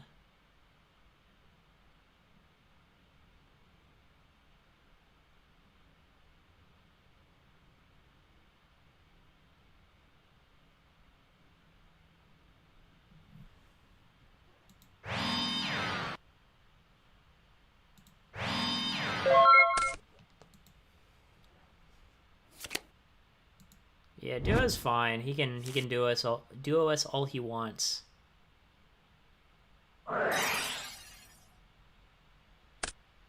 Yeah, that's also fine. Man, how did he know? This guy better not be watching our stream.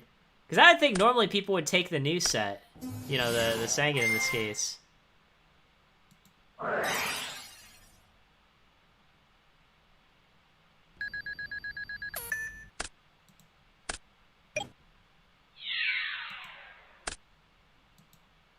Yeah, I mean, I'm pretty sure here we should just get Cyberjar.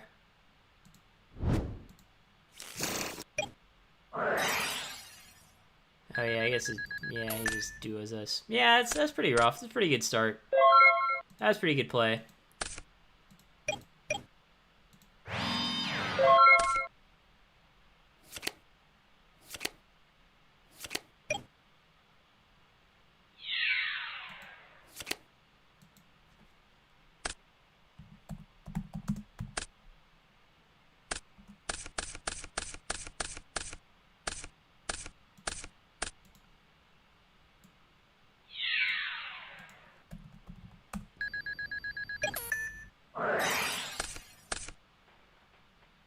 I mean, I just want to wait till he had more cards in hand to flip the Desquala and not, like, put our guy in attack mode.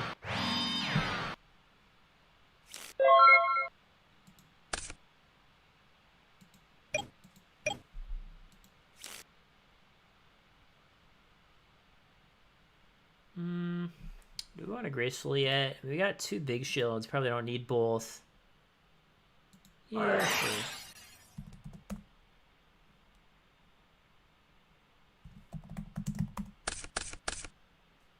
Ooh, drawing pot's pretty good.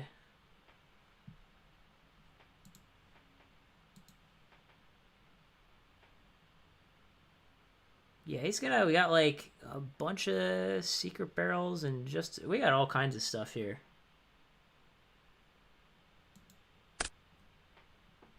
We might not even need this nightmare wheel, to be honest. Yeah, we probably just like don't need the nightmare wheel.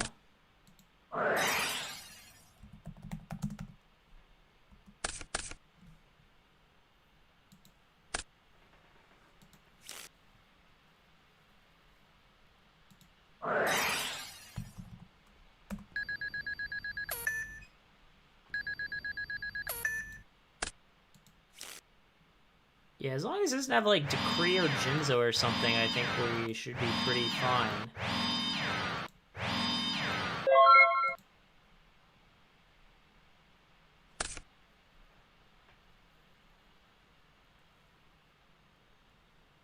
Yeah, I mean he's definitely oh,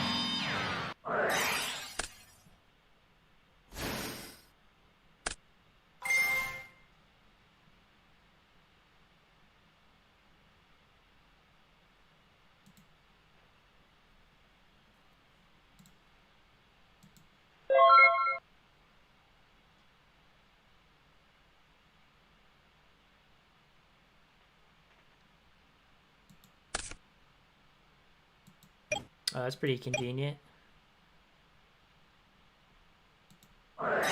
Good thing we waited to use the burn. I mean, it doesn't matter. He's probably just like super dead.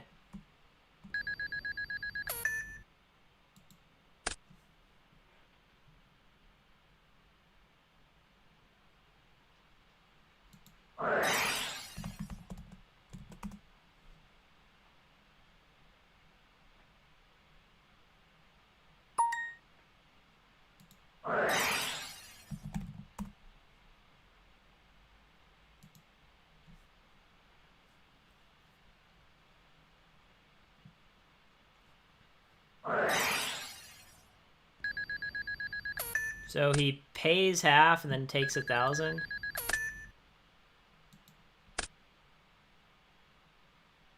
All right, well, see if he has anything to say about this.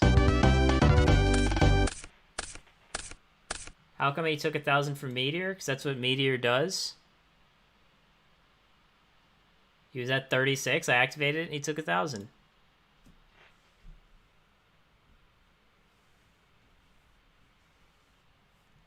Yeah, Solemn Judgment isn't the best card against Burn deck. It's good against a lot of combo decks, but it's not very good against Burn. Let's try this again. No, he was at 36. That was why I say it was a good thing we didn't activate all our Burn in the end phase, because we top deck Meteor and then it was live.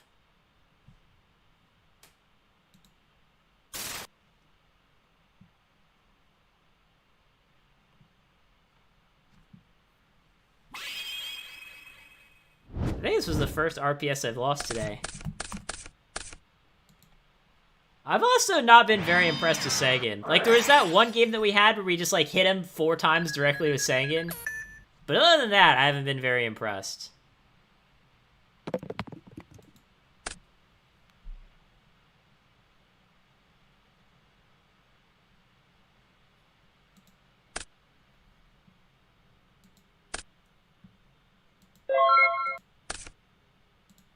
Yeah, I'm so lucky. How do I draw so low?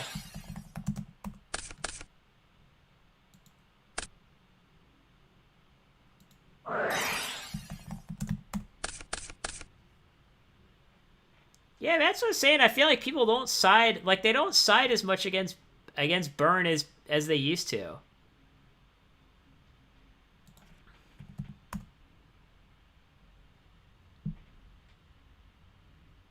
Man, this is one of those classic cases where I gracefold, but I just kind of want to keep all my cards, you know? Yeah, fuck the Hatters. Any Alice in Wonderland characters, they can get out of this stream. Fuck them.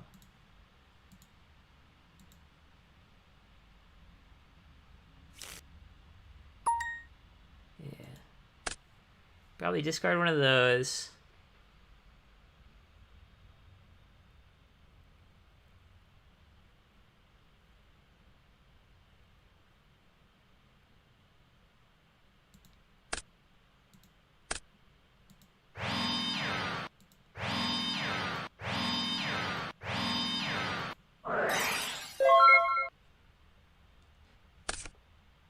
Yeah, I mean, it depends on the list, because there are a lot of different kinds of burn decks.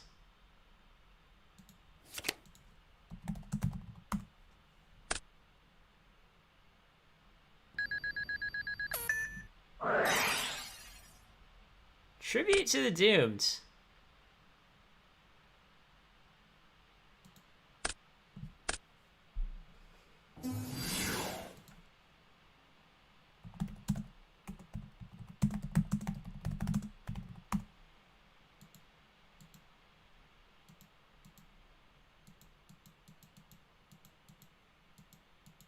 Like, this guy's just not paying for chain energy, which is...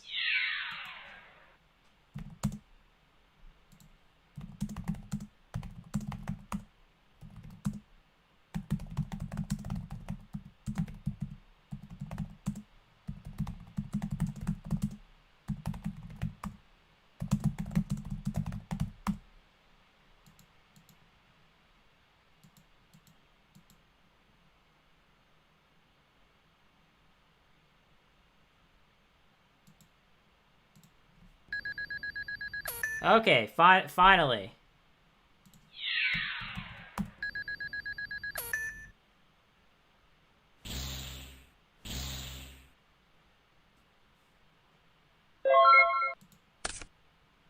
Oh, Nightmare Wheel's a pretty good card, actually. It's like the perfect draw. I mean, maybe not perfect, but it's definitely up there.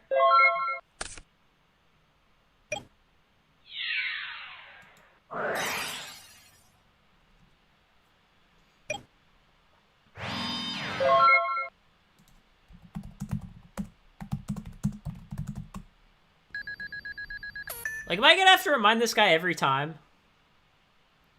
Tell you, some people.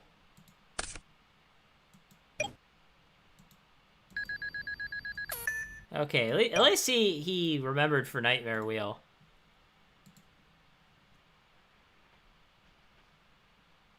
Yeah, I'm not running Toll.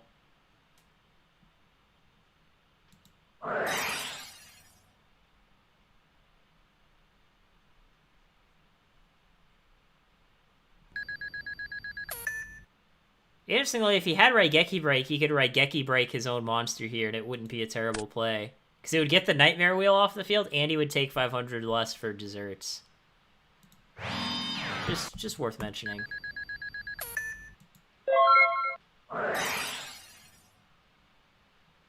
Yeah, but I guess he could do it this way, too. I might just end up randomly dying to this Kaiku. Unless I draw a monster. Like, any monster in our deck would be pretty solid.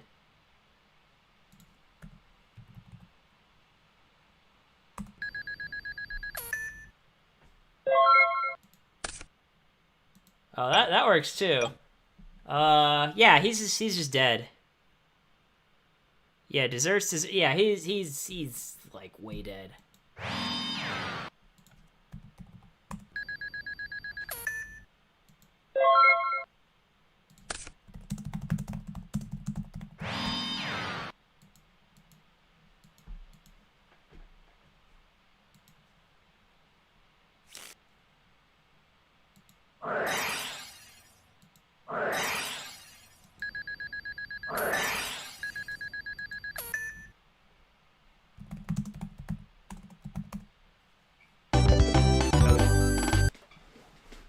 Yeah, it was a little annoying that I had to remind him like 5 times in a row to pay for chain energy.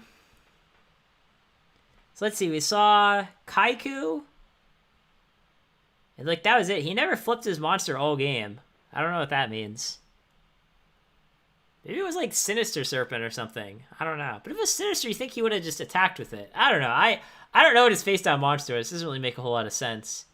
You'd think whatever it is, he would have started attacking with it at some point. But yeah, this is like another guy who just clicked done siding in 2 seconds.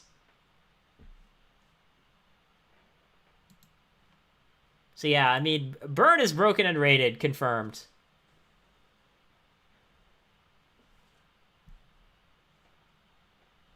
I just wish we could have played against the Cyberstein deck. That's a good card, or a good deck to play against when you're running Burn. Oh, he's got Duo. Didn't he have Duo last game too? Yeah, I feel like he did.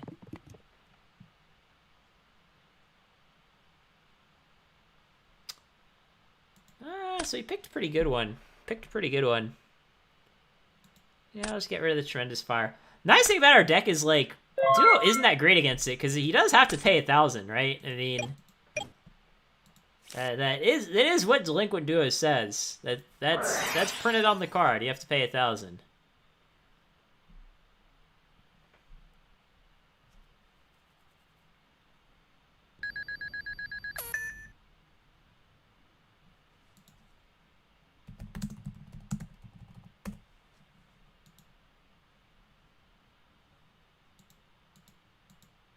Yeah, Duo is a free meteor. So yeah, I mean, we're off to a decent start. Is that 6,000? We got the chain energy going.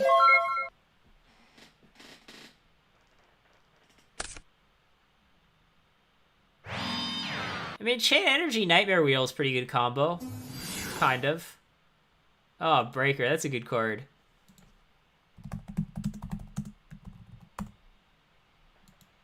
But he won't. You know, he won't pay for chain. But it's fine. We got 1,000 points of damage out of our chain. You know, we take those. We take those. Nightmare Wheel's like a 10-turn clock.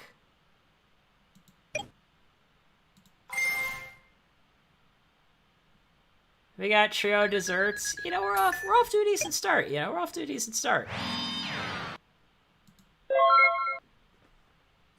The honest thing about this deck is all you gotta do is just not die. Like, everything in your deck is a burn card.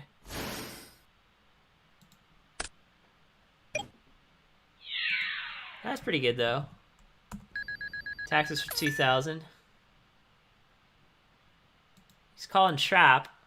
Now, we've already got one Ojama Trio, so I think we probably don't want another one.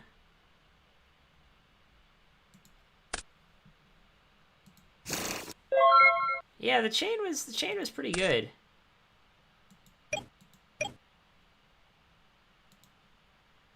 I mean, actually play against Burn in general. Don't get burned. I mean, I don't know what to say. Like, there's not really anything like that interesting to tell you. Oh, now he's just dead. If all this goes through, he's just dead.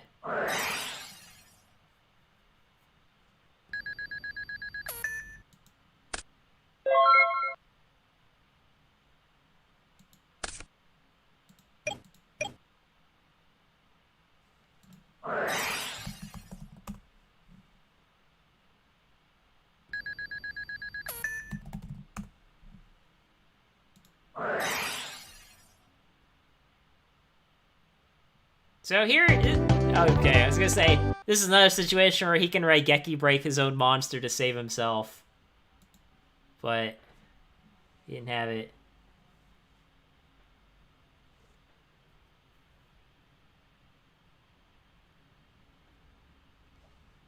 I mean, Ryokoki is definitely better in general, but like obviously they're both searchable by Pyramid Turtle, so you usually play like, you know, one Vampire Lord and two Ryukokis or something like that. But yeah, Ryokoki is better the vast majority of the time. I don't know, what time is it? It's like 8:20. Yeah, I got time for like one more match. Do we have any special requests?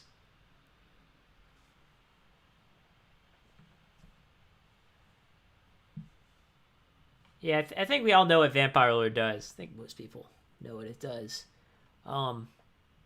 You know, it's funny.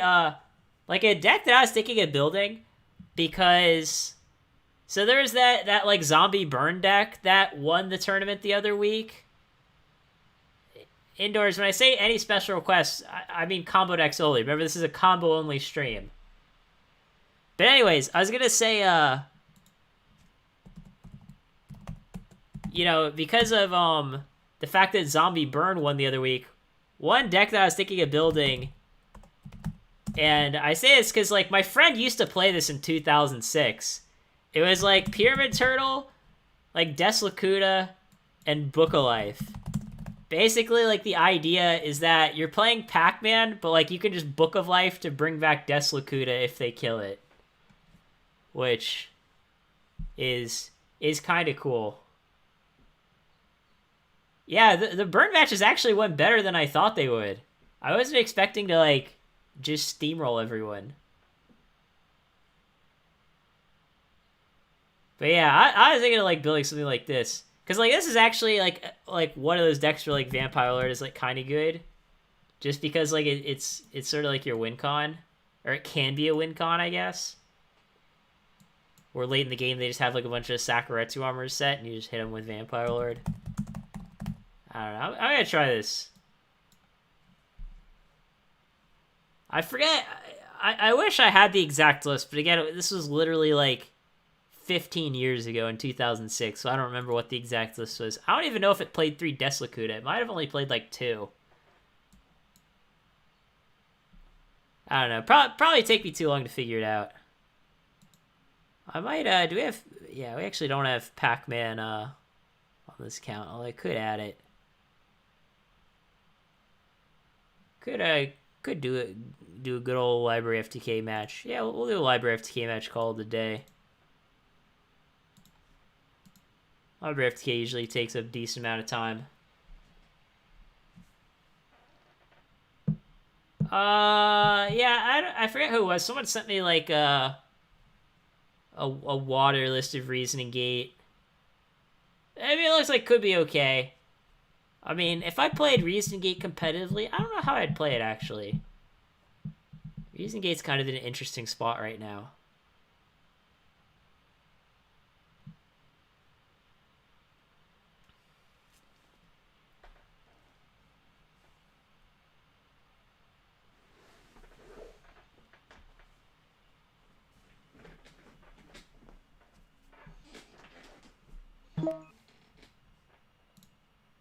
Alright, let's see if we win die roll.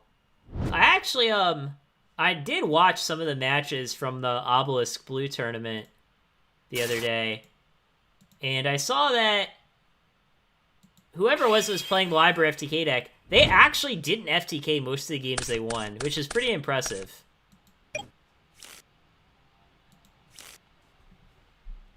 Wow, this hand is... Wow, this is like... This is about as bad as the hands get in this deck. I mean, if we had Library, obviously this hand would be great. Or decent, at least. Oh, man, and he has MST. This is brutal. Yeah, we're going to be in a pretty tough spot for game 1.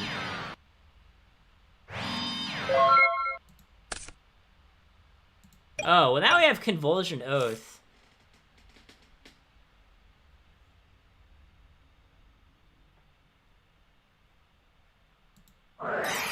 So I don't know. Maybe we'll be okay.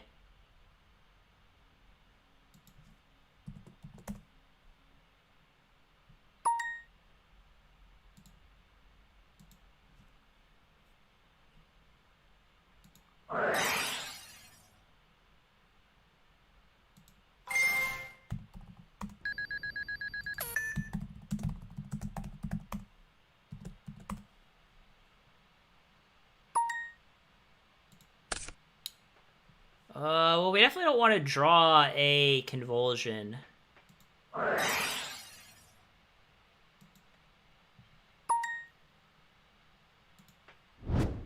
I do like this new, like, thumbs up feature that they added. Yeah, I don't want to draw Toon World either.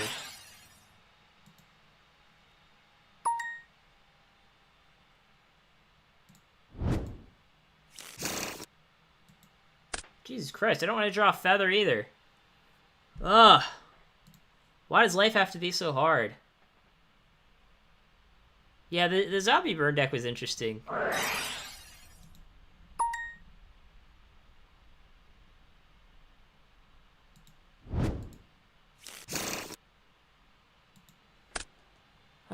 We just have feather on top anyway. Our opponent has Abyss Soldier on top. He can summon and attack for 36. We go to 21. Which is probably fine. Yeah, I guess we'll just say go.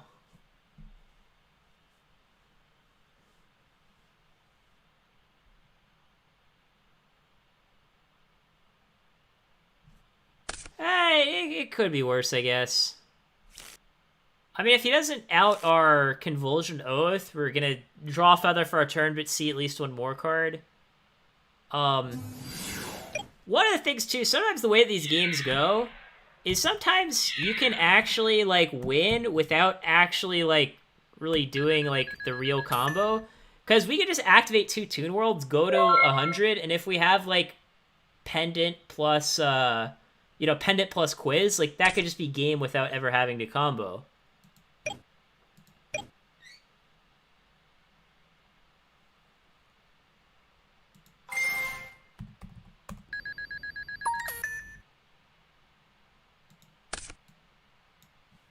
Oh yeah, things are going to get pretty crazy now. So yeah, I think here we want to Trinade before we summon Library, just in case our opponent has, like, Ring or Book or something like that.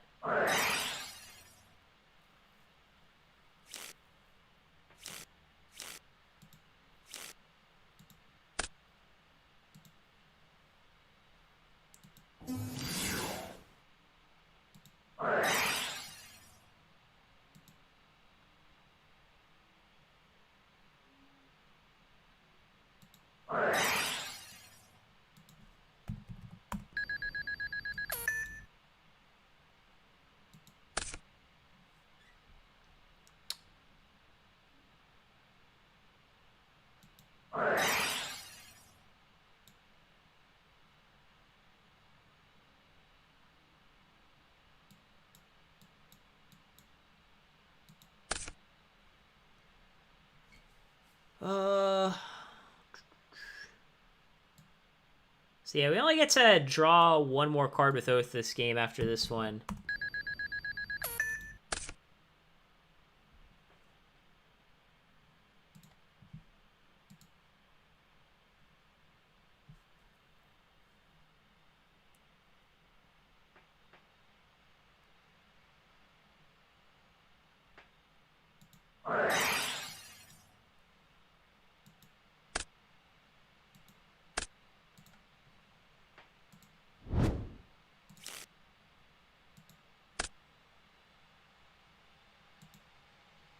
Oh, whoops. I mean, we're gonna Trinade.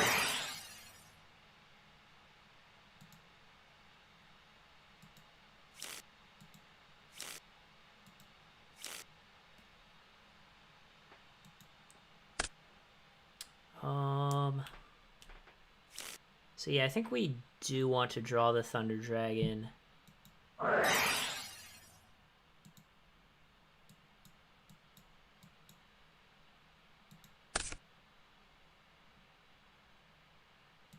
I Yeah, we'll shuffle because we don't want to see the convulsion, obviously.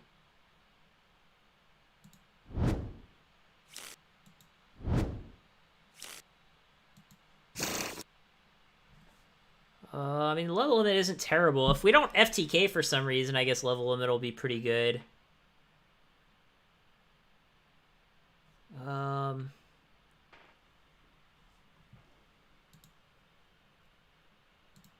See, I think we'll probably just go activate Feather, discard Thunder Dragon,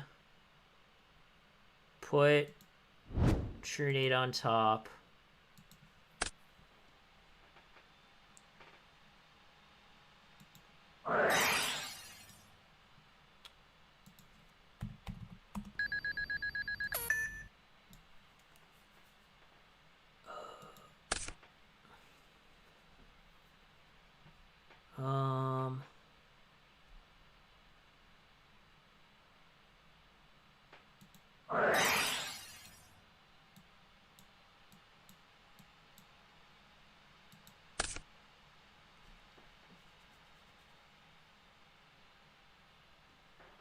Apparently this guy thinks I'm playing Exodia.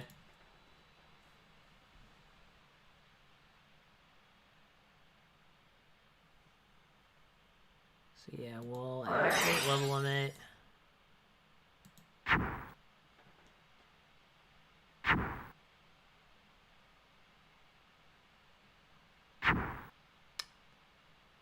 So yeah, we can...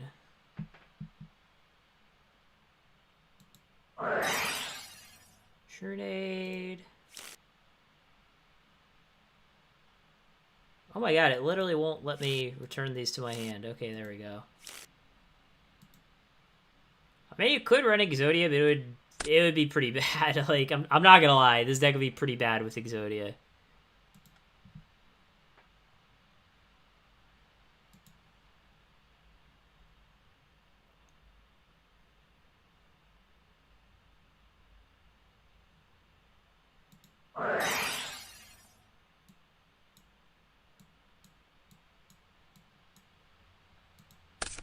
Okay, there we go. That's one of the cards we need.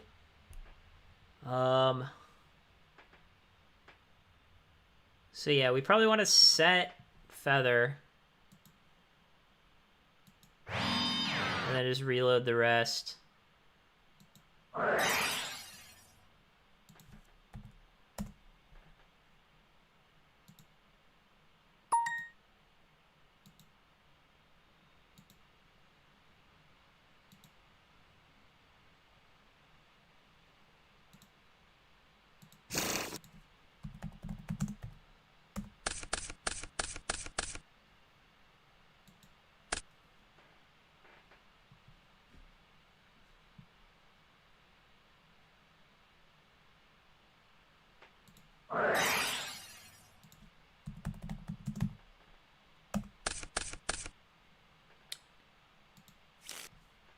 So, you know, technically we can go for the combo now, but...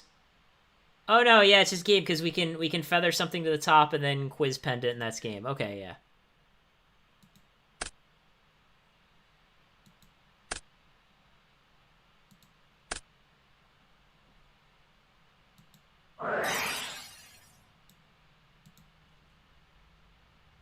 So yeah, we'll just put whatever on top.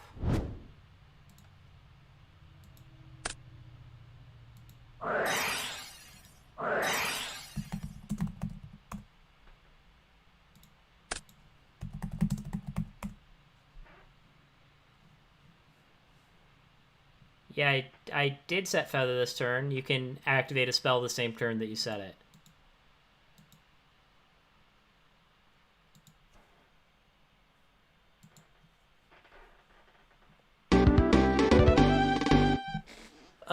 So we saw Kaiku, Abyss Soldier. We also saw Metamorphosis. What deck plays Meta Kaiku and Abyss Soldier? I guess Goat Control, right? Probably has to be Goat Control.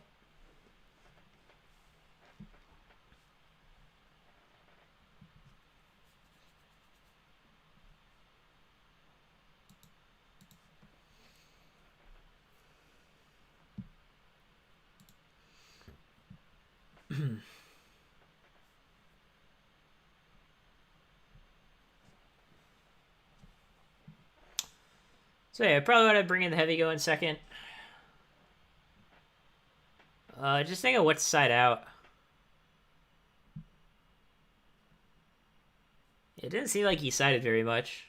He sided pretty quickly. He sided in like 10 seconds. Does the log actually say how long it took for him to side?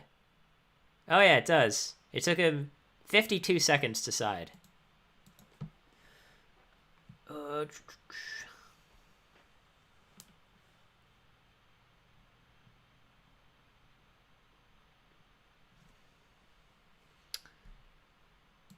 Yeah, I don't know. Probably just because he actually has a lot of ways to deal with Cyberjar. Because he can Abyss Soldier and bounce it back. He can obviously cross out, and then he can like meta and go in 1,000 Knights and take it. One thing you have to worry about when you're playing against a deck with meta is your opponent could play like a really early bolter, and that's definitely not something that you want to see. Oh no, Kaiku. How are we ever gonna deal with that?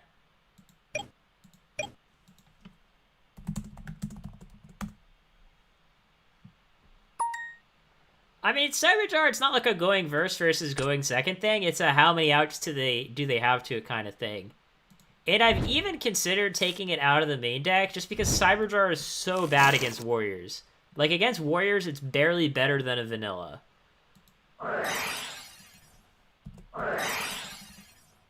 So he's got a Magic Drain. Which is fine, we just have to consider, okay, which spell do we not need? Probably either gonna be Feather or Level Limit. Right? Oh no, but we can combo Feather and Oath. So yeah, we kind of want to keep the Feather, I think. So yeah, we'll just get rid of Level Limit.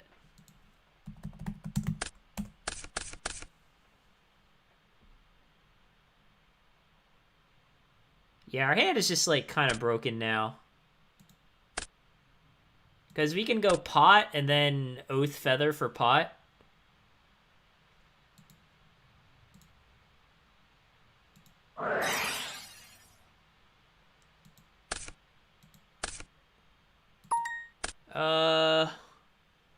So now it's the old question of how greedy do we want to get with this library, right? You know, how greedy do we want to get? So let's see, if we go Trunade, then our play is probably Toon Table, Toon Table, Toon Table, Feather, Oath. Yeah, even if we Trunade first, I think he's just dead. Unless he, like, chains Dust Shoot to our Trunade, which would be a pretty next level play. So yeah, we'll just get the 3 Toon Tables.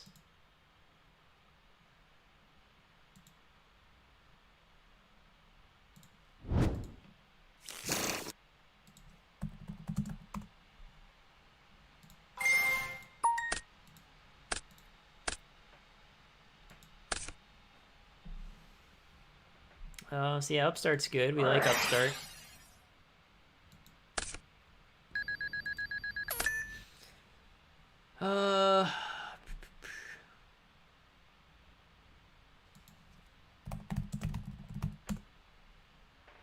Saying go off.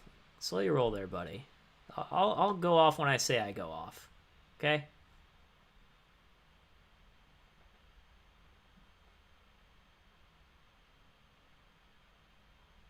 I was thinking what we're discarding is Feather. If we do we need the second Toon Worlds? Or do we want to keep the quiz? Yeah, I mean, we can probably just get rid of one of these Toon Worlds. So yeah, we'll go Pot of Greed on top. Realize it's not that hard, because realize we can actually go to our battle phase and have Library attack the Kaiku if we just want to take 1800. So yeah, I don't think life points will really be our concern here.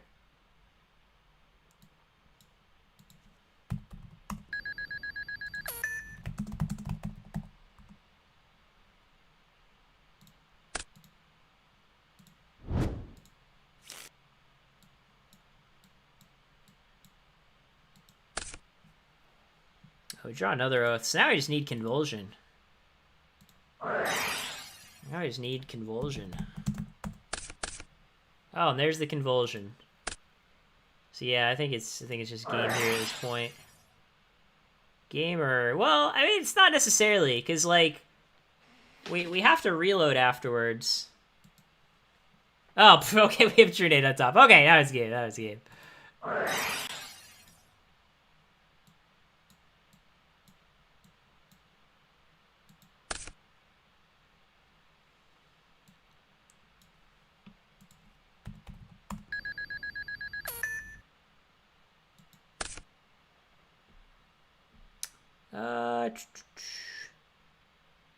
So yeah, we'll just do the old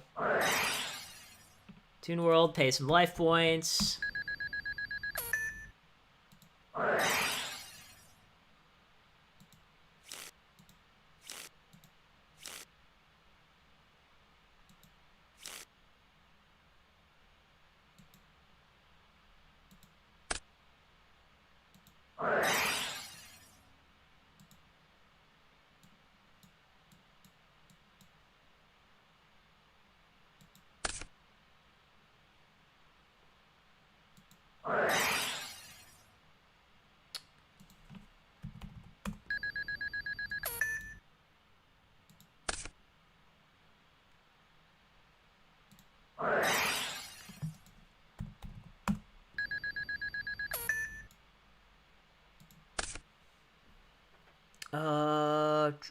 See, yeah, we got Spell Repro.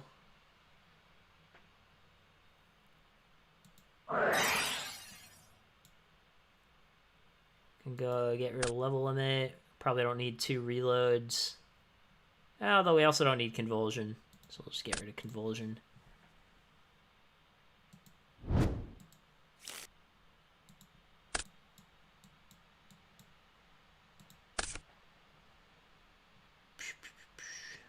Do we have another library in our grave? No, not yet.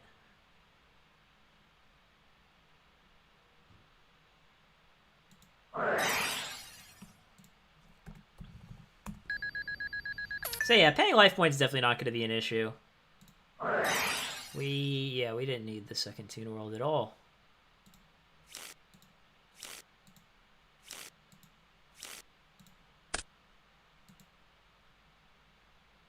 So yeah, we'll just activate Oath, draw the bottom.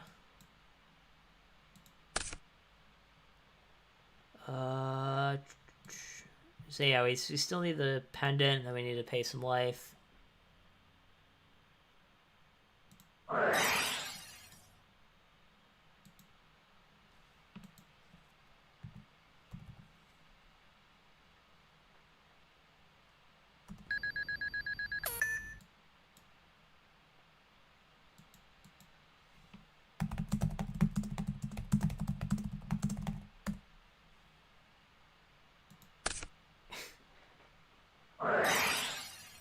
Yeah, you guys are like, oh man, if only you didn't Trinade my card, I would have won. Like, yeah, no shit.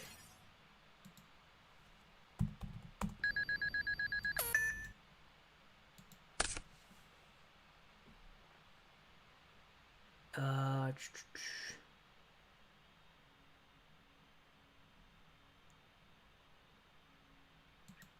yeah, I just need to draw some more cards here. Just gotta draw some good old cards.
Yeah, I think our opponent's not having fun.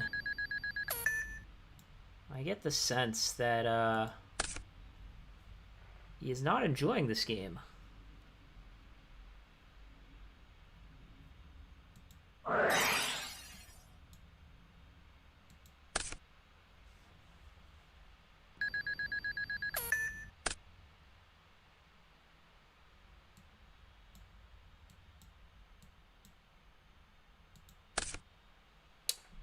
So yeah, we just gotta pay 1,000 more, and then we're good here.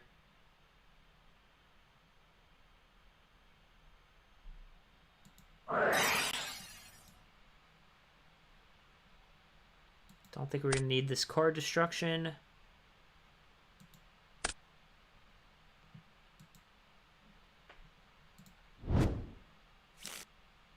Yeah, I mean, our opponent is, like, super dead at this point, but, you know, if he doesn't want to concede, he doesn't have to. You know, that's rules of the game.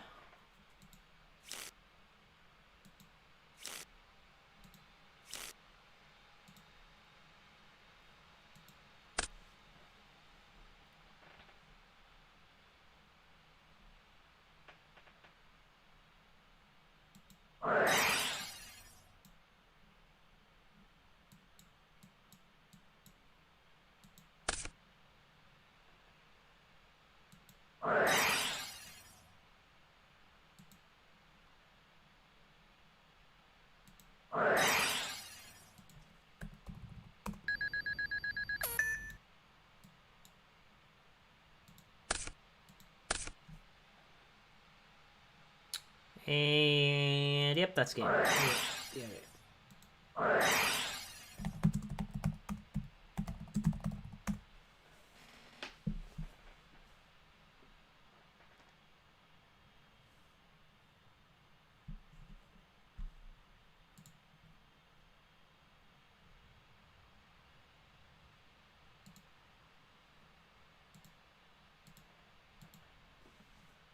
So yeah, I mean, considering our opponent's opening, we actually did pretty well. Like, we went, what was it? We went, like, level limit, and then he MST'd, and then played a monster, attacked us, and then, or maybe he didn't attack us, I don't know. But basically, we beat Magic Drain Book of Moon set, which is, I mean, that's a pretty good set.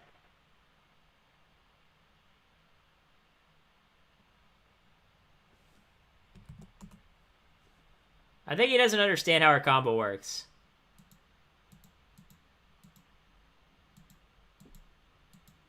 Okay. Yeah, turns. I don't know. I mean, I think Library FTK is pretty decent. I mean, our opponent, he definitely didn't have like an insane opening, but like, he definitely like had interaction. We just still killed him, you know. And game one, same thing. Like game one, we killed him on what, like turn 3 or something? Wasn't even turn 1. We were still fine. I don't know. More people should play this deck. Those are my thoughts. So yeah, unless you guys have any other questions or feedback, I think we could call it a night. Seems like a pretty good time to end the stream. I enjoyed Library FTK, of course. I mean, who wouldn't enjoy Library FTK? And I also enjoyed the burn deck. I thought the burn deck was, like I said, I think the burn deck, I think it's a good deck for rated, but a bad deck for tournaments. Or at least not like a great deck for tournaments. But like in rated versus these people who like play these chaos decks with like out any real side deck cards, you can just kind of steamroll them.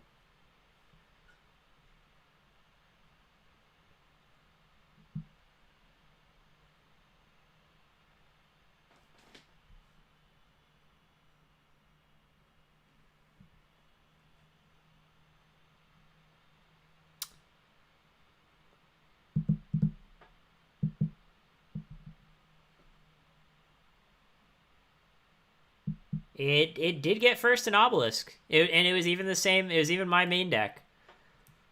Clearly, someone very good must have helped that person build the deck. Yeah, yeah. I mean, I do think like honestly, like that person's side deck was a lot different than mine, but I think like the main deck is pretty much like set in stone. The only thing that I think is debatable in the main deck is the main deck Cyberjar. I'm not sure if it's correct to main Cyberjar. The other 39 cards, I think, are pretty much set in stone.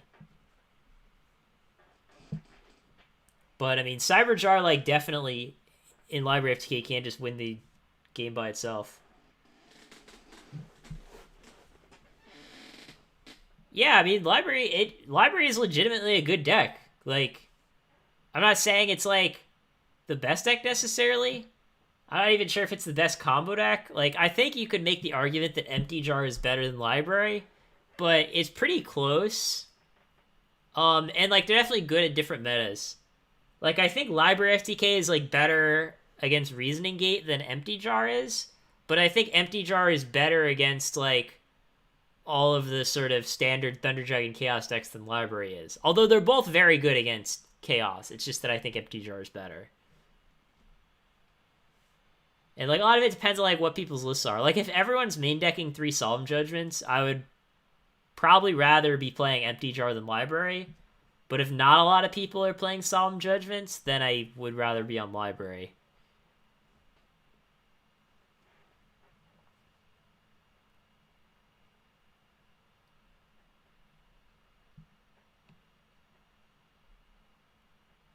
And yeah, I mean, at least in the top 4, I didn't see that player do any like goat control shenanigans.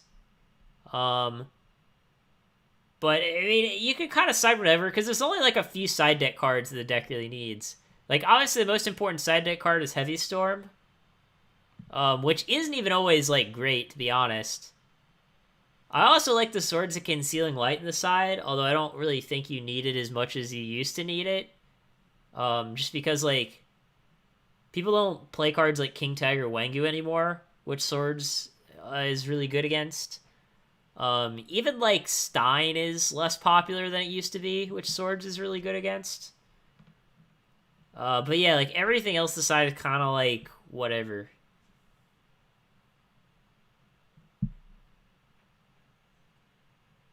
Yeah, I mean Warriors. It depends on their list. It really depends. Like there's some Warrior lists that I would be very confident against, because against like the Warrior decks that like don't play any Book of Moons, they actually just don't have a lot of ways to stop your library, right? So like with Warriors, the main thing that you're watching out for is one, like obviously Donzalug is like kind of huge. Even if you go like activate level limit, set Cyberjar or something, they can like get Mystic Swordsman level 2, and that's pretty annoying. So like as far as the monsters go, like Donzalug and Mystic Swordsman level 2 are really the main monsters that you're worried about. All of the other monsters, like you don't really care that much.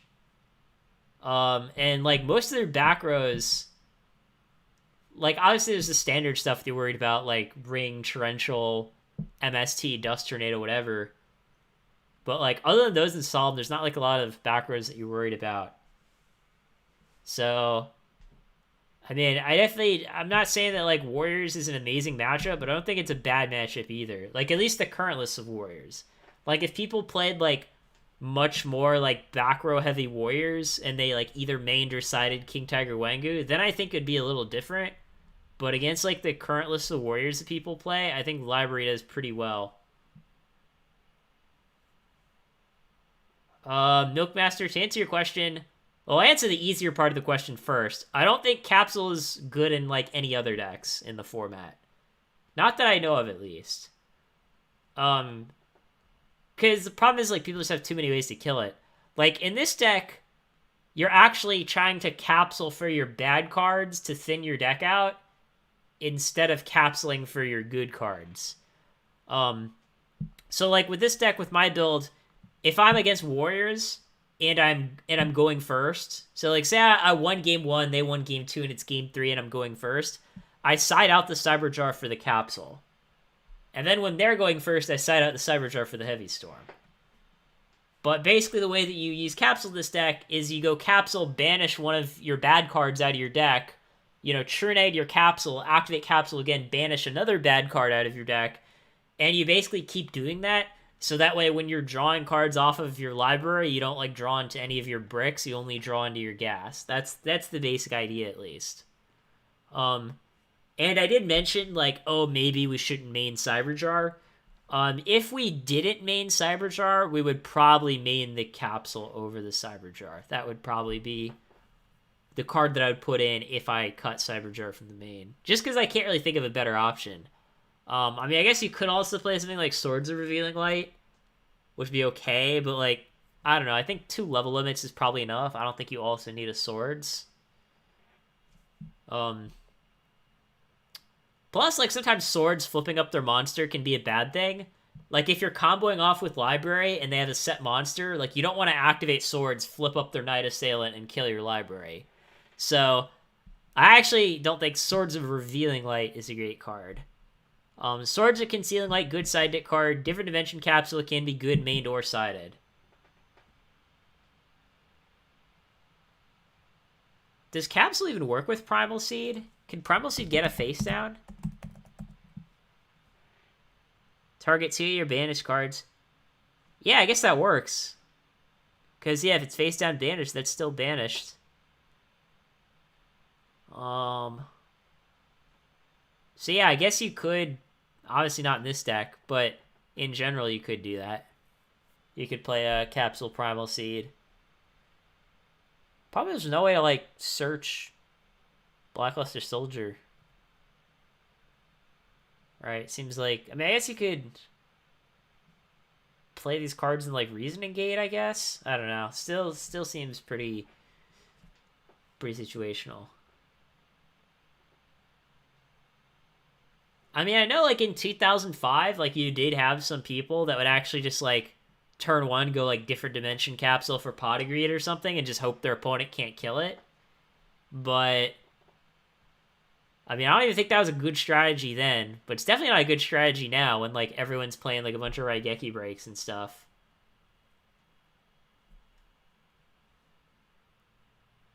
Oh, yeah, you're right. It works with Belis when Belis is on their side of the field, too. Yeah, I apparently don't know anything about how Primal Seed works, because I just learned 2 new things about it. But yeah, I think Library of Decay is good. I think more people should play it. Because it's kind of like MMF in their Empty Jar profile kind of said something that I agree with, which is that, like, hey, if you don't like Chaos, right? If you think that, like, Chaos is, like, too much of the meta and it's lame or whatever, the best way to force Chaos out of the meta... I mean, they said just play Empty Jar, but, like, you could also play this, right? Like, Empty Jar or Library FTK is probably, like, one of Chaos's, like, hardest matchups.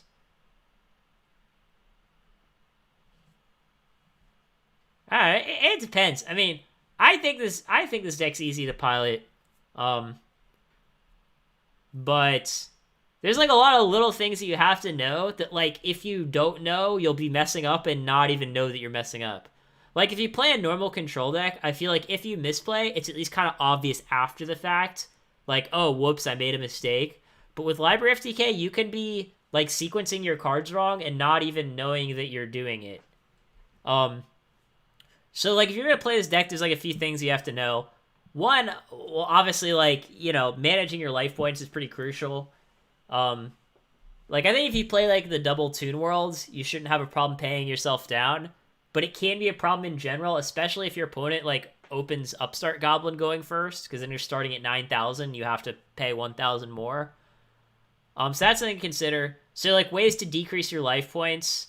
I mentioned one in the last match that I played, which is that, like, if your opponent has, like, a monster, right, in play, like, say I have a Kaiku in play, like my opponent did, if you need to, like, pay life points later, you can just have your library attack the Kaiku and take 18. So that's, like, a good thing to be aware of. In general, there's, like, a few tricks that you can do with your searcher cards. So, like, for example, say you open double Thunder Dragon. One thing that you can do is you can discard Thunder Dragon, chain reload from your hand, put the second Thunder Dragon in your deck, and then be able to search 2 Thunder Dragons. So if you open something like 2 Thunder Dragons, reload Graceful, the optimal play is to set Graceful, activate Thunder Dragon, chain reload, add 2 Thunder Dragons to your hand, and then activate Graceful. Hopefully I didn't say that too fast. And, like, obviously the other stuff that you need to be aware of is you can combo like Feather of the Phoenix Oath. Like some people forget that. Even I forget that on occasion. So like Oath combos with your 3 Convulsion and your 3 Feather. Trying to think anything else. Well, obviously, when you have Convulsion in play, an important thing with this deck is if you have like Searchers in your hand, like Toon Table or Thunder Dragon, you can basically just keep activating your Searchers until you get a card on top of your deck that you want, and then draw that card instead of drawing a brick. Sometimes you'll search your deck 5 times and just still have a brick anyways, but obviously it, greatly decreases the chances. Another thing that's important, because like people say that like, oh, if you're worried about library FTK, just side Des Wombat. And Des Wombat is actually, it's not better than a vanilla. Because if your opponent has a Des Wombat in play, even if they have 3 Des Wombats in play, right? We'll use the worst case scenario. Our opponent has 3 Des Wombats in play.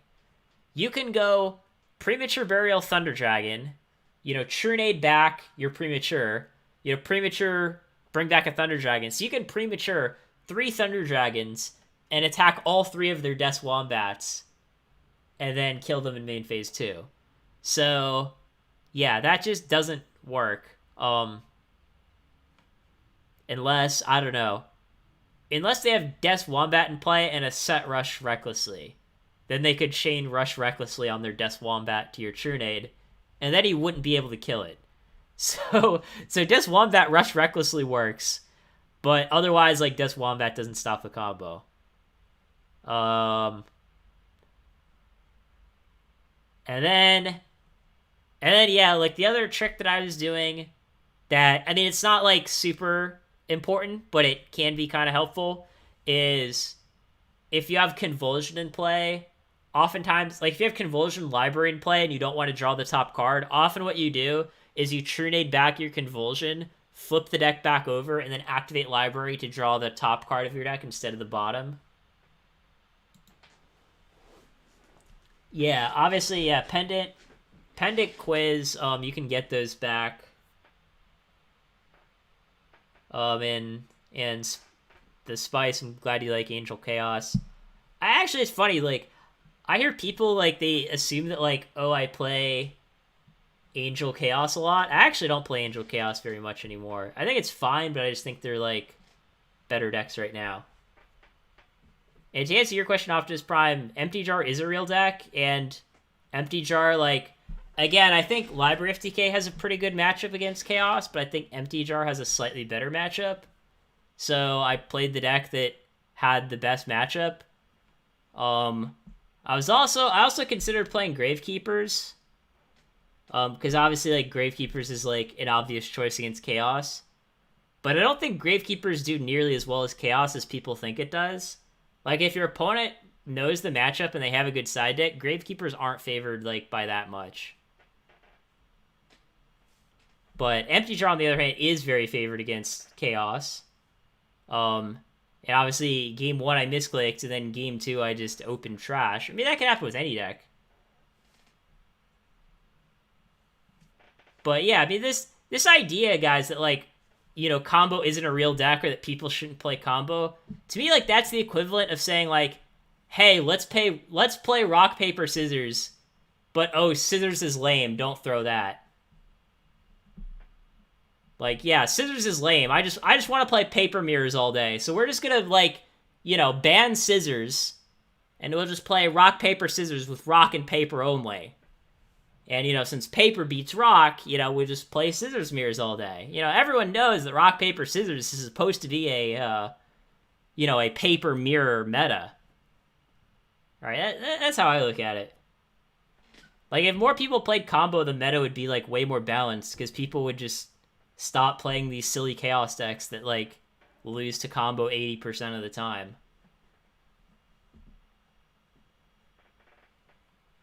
And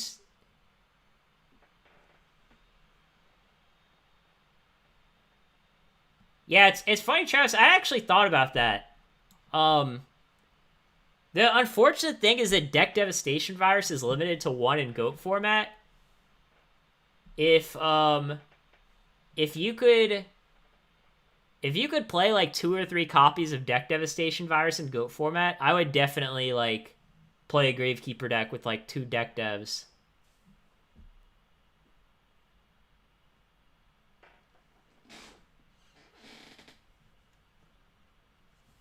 And I mean, I don't know. I don't think playing like combo decks is boring. Like, if anything, think about it this way. Think about it this way, right? Um,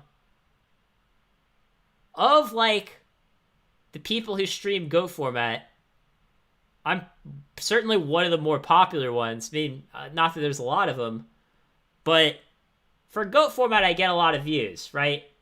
And I mostly play combo decks. Like, I am a combo player, mostly.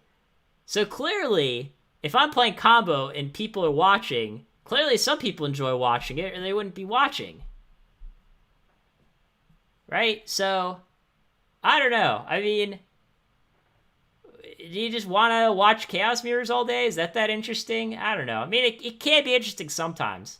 Like, I'd say every, like, 1 in 10 Chaos Mirrors that I play is interesting. 9 out of 10 of them just aren't that interesting. And to answer your question, Takashi69, I actually don't remember why I said Sengen. I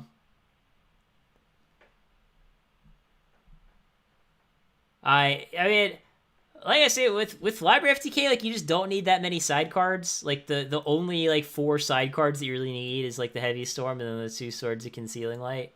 That's about it. I mean, I guess technically you also need the Mass Driver in case your opponent either mains or sides in Ojama Trio. Because if you don't have Mass Driver, it's impossible to beat Ojama Trio. But usually you know if they're playing it, right? So if I was playing this library deck against, our burn deck that we were playing, I would just side in the Democ Loop versus that. Because then we don't care about Ojama Trio. But yeah, I mean, frankly, here's the honest truth. If you don't like combo, you should be glad that I'm streaming combo because I'm teaching you guys how to beat it, right?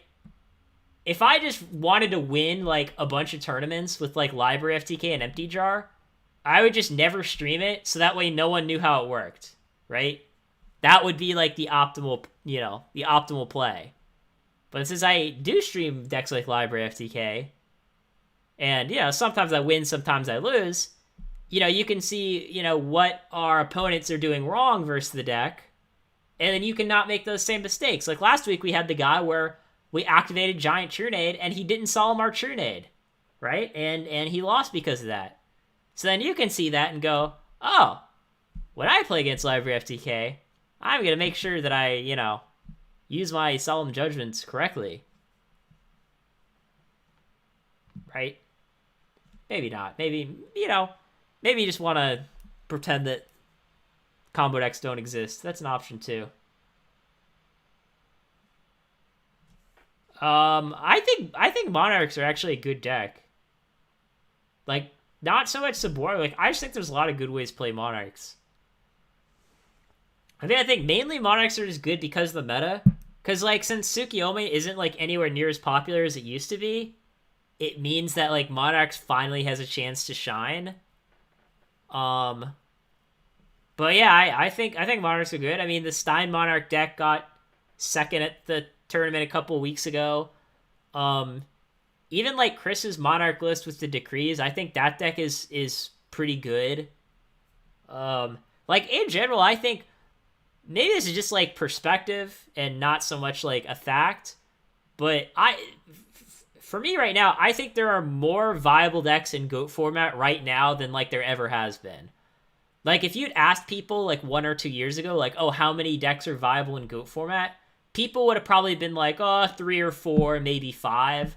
Whereas like now, I think it's like 10 plus decks that are viable. Like you got, your Thunder Dragon Chaos without metas, Thunder Dragon Chaos with metas. You got your Warrior Chaos, you got your Angel Chaos, you got Empty Jar, you got Library FTK, you got Zombies, Even like Chaos Recruiter's viable, like Goat Control's viable, like Rescue Cat's viable, Reason Negate's viable, Cyberstein's viable. That's like 12 decks, and like I like wasn't even trying, right? We could probably like throw in a few more. Like Gravekeepers, that's 13. Um I didn't see any tier lists lately. I don't necessarily keep up with everyone's like videos or whatever, but I don't like I don't think tiers exist in GOAT format the way that people think they do. Like I think some decks are more viable than others, and I think that here's how I think about tier lists now. Like, I think a lot of people think of like, oh, here's what's good right now, and they like rank them into tiers. Like, okay, here are like the best 3 decks right now. Here are like the next 3 best decks. You know, here are like another 4 good decks, and so on.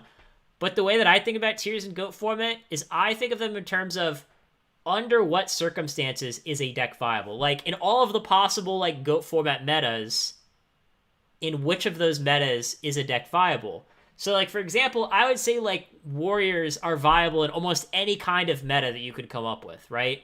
So, like, obviously we know that Warriors are viable right now, but even if the meta were, like, something different, I think Warriors would still be viable.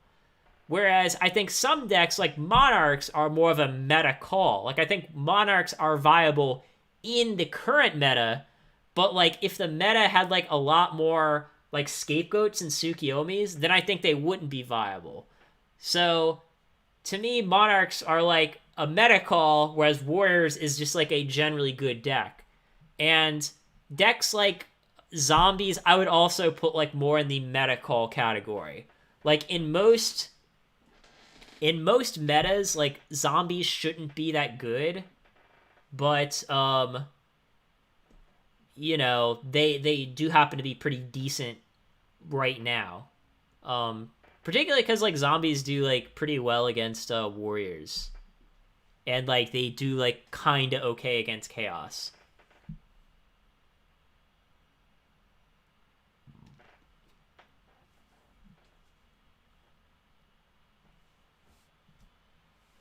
And ironically enough, I think like Goat Control is kind of more of a meta call too. Um, like if not a lot of people are playing Chaos, then I think Goat Control is pretty decent. But in a meta where a lot of people are playing Chaos, then like Goat Control isn't, you know, it's more of an uphill battle. So like I would put like Goat Control in like the meta call category too. So like that's basically how my tiers would be. Like it would be like top tier, like always viable. You know, tier 2 would be like usually viable. Tier 3 is like sometimes viable, and then tier 4 is like rarely viable. And then tier 5 is like never viable. So that's kind of like how I think of tiers now. I don't necessarily know like where I would put every deck in those tiers, because it's kind of like an abstract thing, and obviously it always is going to come down to opinion. But yeah, I that's like kind of how I think of tiers. Like there's some decks that are decent right now that I think are just played a lot because they're good in the meta. And then there are other decks like even like your standard Thunder Dragon Chaos deck, I would put that in the, you know, just generally good category. Like I don't think that deck's a meta call. I think it's just a good deck. And same thing with like Empty Jar and Library FTK. I'd say those are just good decks. They're not really meta calls. Like obviously there's certain metas where they might be better or worse, but they're just generally good decks.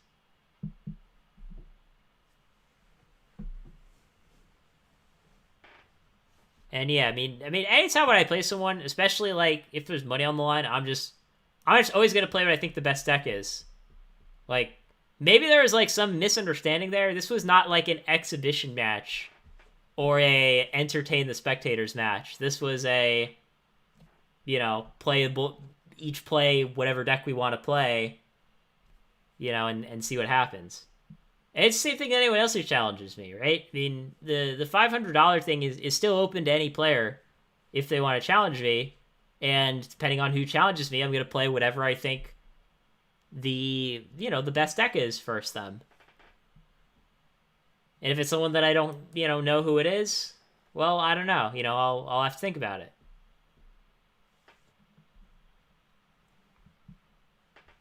But honestly, I don't think like I don't know. I mean, chaos mirrors are fine, but I don't think chaos mirrors are as interesting to watch as goat mirrors. But like chaos mirrors are like, oh, I went graceful, discarded light in the dark, summon chaos sorcerer, banish your guy, and then they do the same thing. I don't know. Like seeing a bunch of chaos sorcerers banish each other isn't particularly interesting to me.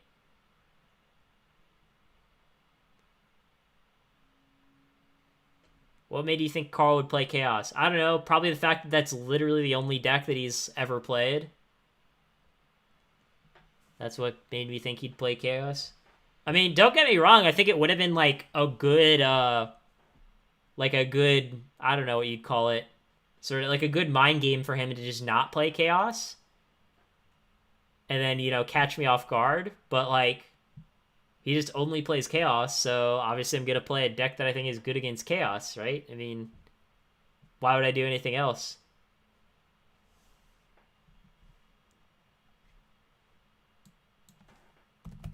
What does Outstanding Dog do? Send to your graveyard, add it to your deck, and shuffle it. Yeah, I mean, I don't know how I'd play it, but I know the Nano had like a cat control deck that was good. It was like you just cat into like 2 Wicked Worm Beasts, and then you like discard your Worm Beast to like Raigeki Break and card destruction and whatnot. And then you can also cat for Desk Koala, which is a dark for BLS or whatever.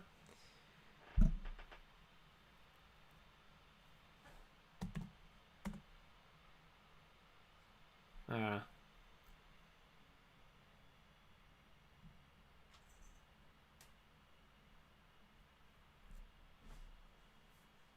I don't know what a Perovic mirror is.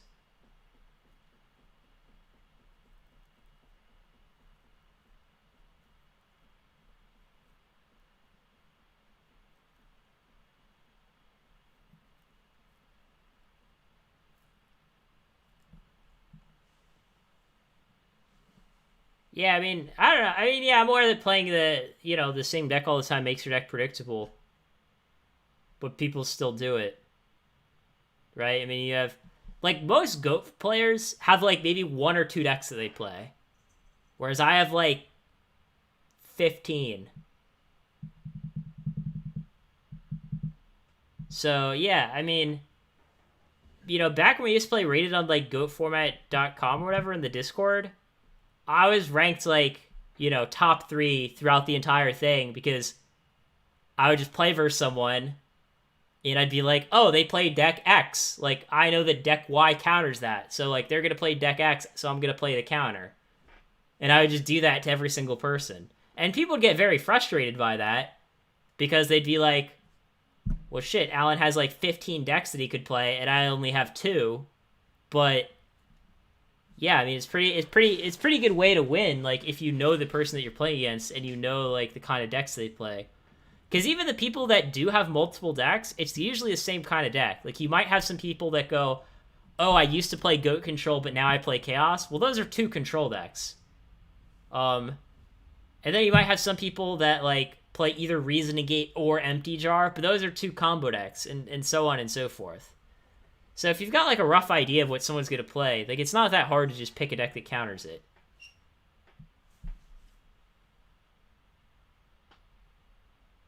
Yeah, I mean, a lot of people, I don't know. To me, I think I personally, like, there's some people who are sort of like, oh, I want to play this one deck and try to master it as much as possible. I'm more of a, like, I want to, like, learn the entire format.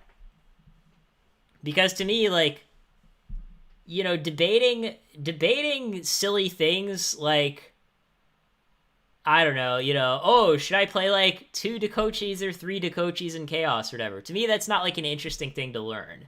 Like, obviously, there's a right answer or a wrong answer, but I'm not really interested in what the right answer is. Because to me, that's just like boring and trivial. Whereas to me, like, learning about like, 10, 15, 20 different decks, all of the matchups that they have against each other, and like all of the like side deck cards they have against each other. I find that interesting. It's kind of like it's you're sort of like learning about. It's like the difference between dedicating your entire life to like learning about whales versus like saying, oh no, I'm more generally like a marine biologist and I'm interested in like all the things in the ocean. I'm not saying one's right or wrong, but to me, I enjoy like learning more about like the big picture than like focusing on learning like one specific thing. So so yeah, I mean that is why like I try to play like different decks on stream. Cuz like I think it'd be boring if I just played whatever. Like if I just played Angel Chaos every single stream, that'd get boring really quickly. If I played Goat Control every single stream, that'd get boring really quickly. So yeah, I mean, there are like a lot of things that I think like even good players, like Carl's definitely like a good player, right? He's definitely better than the average Goat player. But there are a few pretty significant mistakes that he made versus me when I was playing Empty Jar. Whereas like if he was familiar with the matchup, he would have just not made those mistakes. So like again, that's why like you should be happy when people play combo. Um because it gives you an opportunity to learn how it works. And then when you're playing someone for $500, you'll know how the deck works, right? And yeah, Bash, so the answer is yes, I would play a meme garbage deck list from the viewer. The deal is basically if you sub to me on Twitch or, you know, click join on my YouTube channel, basically if you simp for me, I'll play whatever deck you want. That's how it works if we're, you know, just to sort of get right to it, you know. Cause yeah, I have done that on previous streams. So like here was the Monster Gate deck that Indoors sent me. I played that deck on stream. Then there was another deck. There's like a Relinquish deck that I played, but I don't know where it is. I don't know. I guess I deleted it.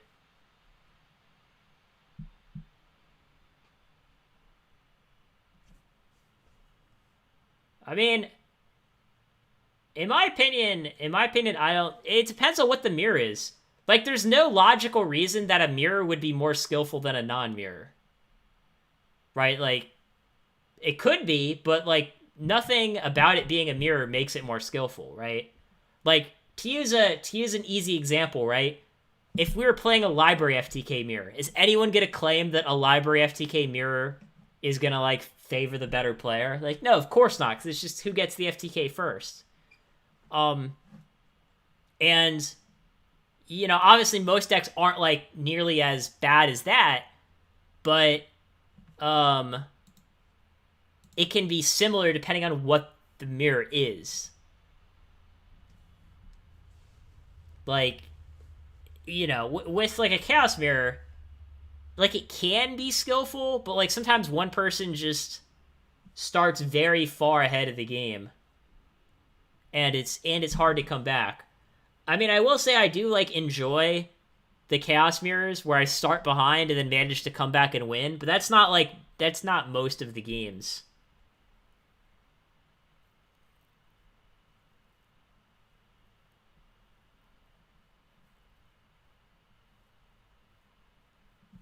I mean, to be honest, like a good example of like mirrors not being that skillful actually is the first goat control mirror that I played against Chris Perovic.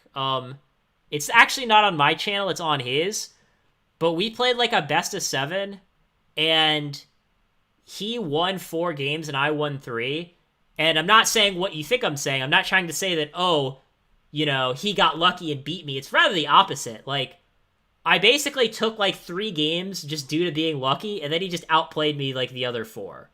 Right? I mean, like his deck list was better than mine for sure. My deck was playing like a lot of just really weird choices. Keep in mind, this was like in 2015 or something, so this was like a long time ago. But like, especially like Exarian Goats mirrors, I don't think are very skillful at all, because that's what we were playing. And it would be like, oh, I go Exarian, pierce your goat, deal you 14, and then like ring my guy for game or something. Like, it was just very easy to get through damage, and because of that, like the games weren't particularly interesting. Um, I mean, the fact that my deck was playing like some sort of non-standard choices made the game kind of interesting, but like my non-standard choices were pretty bad. So so yeah, like I probably shouldn't have won 3 games. Like I probably should have won like one or two at best.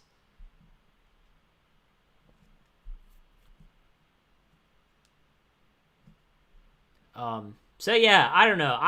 I personally think I personally think like the lack of symmetry makes a matchup more interesting. Like both for the spectators and the people. Like I mean, melee examples are like super overdone, but it's the best one I can come up with.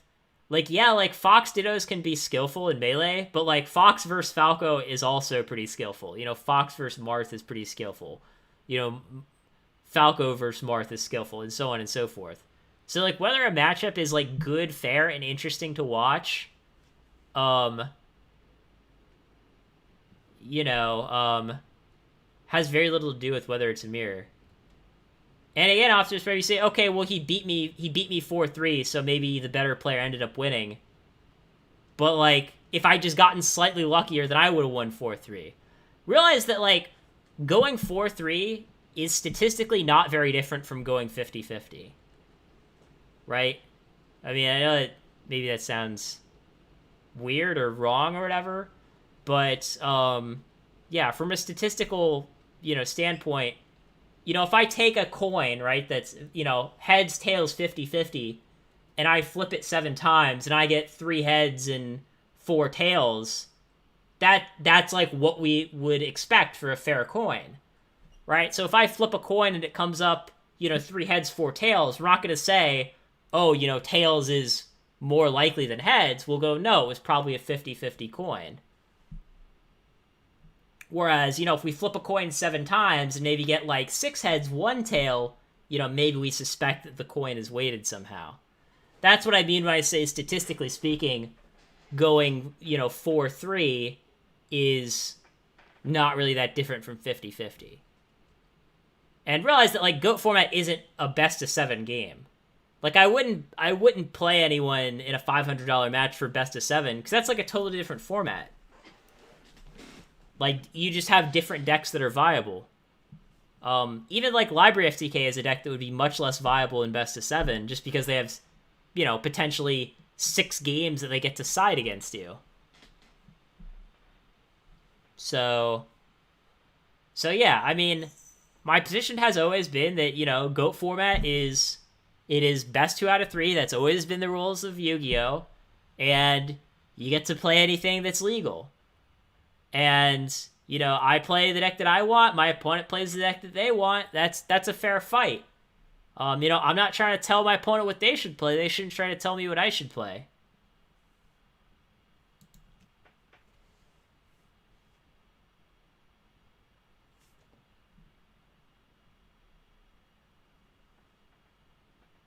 I mean, here's the thing, like, in like, some sort of controlled mirror, like, obviously if you take one player who's really good and one player who's really bad, like, yes, the really good player is gonna beat the really bad player, but if you have someone like, again, I'll use the example of me versus Perovic, where maybe he's, like, slightly better than I am, I'm still probably gonna win about half the games, because, like, a small edge in a controlled mirror doesn't matter very much. Like, like, okay, yes, it does matter. But, again, like, if you're both playing the same deck list, like, one person has to be a lot better than the other to just make up for luck of the draw. Whereas, if we're playing different decks, then, like, more things come into play, right? Because it's, oh, you have to know how to side deck, right? You have to know how to read what they have, right? Because if we're playing the same deck list and we both know that, like, reading is a lot easier, right? So, do I have to think about, oh, does my opponent have Morphing Jar? Well, if I know that, like, well, my deck doesn't have Morphing Jar, therefore their deck doesn't have Morphing Jar, then I never have to think about whether to play around it because I just know that their deck doesn't have it. And you can, apply that to a bunch of different things, right? Like because some people, I guess, don't play Torrential and Chaos anymore. Well, if I just know that they're not playing it, if we both know that we're not playing it, then neither of us ever has to play around it, and you're taking away that skill. Same thing with anything else. Like, say we're playing a Goat Mirror, and, I just know that both lists have 2 Scapegoats in them. Well, if we know that, then that means that once we both see that 2 goats are gone, we don't have to play around the third. So it's basically a different game. I mean, I get, like, obviously there's similarities too, but there's just less skills that come into play because you just don't have to, like, make reads as much because you're just like, well, I know all 40 cards in their deck. They know all 40 cards in my deck. So I know it's in their deck, and then I know that they know what's in my deck. So, again, it's like if I know that my opponent knows that I don't play Torrential, well, then I can't ever bluff Torrential. Yeah, I mean, you're right. Both players have equal footing, but if we just both played rock, paper, scissors or flipped a coin, we'd both have equal footing there too. That doesn't mean that, like, it's a skillful game. Right? Like, equal footing and skillful are 2 totally different things. Like, we could play, high card with a deck of 52 cards, mean equal footing, but that doesn't mean there's any skill there. We could flip coins, again, no skill there. Yeah, I mean, if you're playing mirror matches, you're basically taking a very complicated format and condensing it down to a 40-card pool. Exactly, Travis. You put it entirely correctly. Which, I mean, I'm not saying that, like, oh, if you want to play mirrors, that I'm going to try to stop you, but it's not what the game is about. Like, there's nothing wrong with playing mirrors, but you're basically taking this large pool of skills that would normally apply to the game and saying, no, we're just going to ignore all that, right? Like, who cares about side decking? Don't need to worry about that. Who cares about, like, having to make reads on what's in their deck based on the cards that I'm seeing? We're going to take away that. The skill of, being able to bluff a card that I'm not running, we're going to take away that. I mean, remember the game that we had today, for example, where we summoned Sangin and we kept poking him with it, and he kept taking the damage because he didn't know that we were playing a burn deck? That's, like, the kind of thing that would never happen in a mirror match. Yeah, I mean, I'm not saying that knowing the mirror isn't a valuable skill. It's just that there are other valuable skills, right? It's like, I don't know. I mean, it's like same thing in life, right? There are a lot of valuable skills in life. But trying to, like, say that, oh, this skill is more important than that skill, I mean, or that we shouldn't, like, worry about this skill or try to improve on it, that's, it's just not, you get what I'm saying. Like, why would you want to take a game that requires, like, 10 different skills and say, oh, no, let's make it only require 4 different skills? Like, what would be the point of that?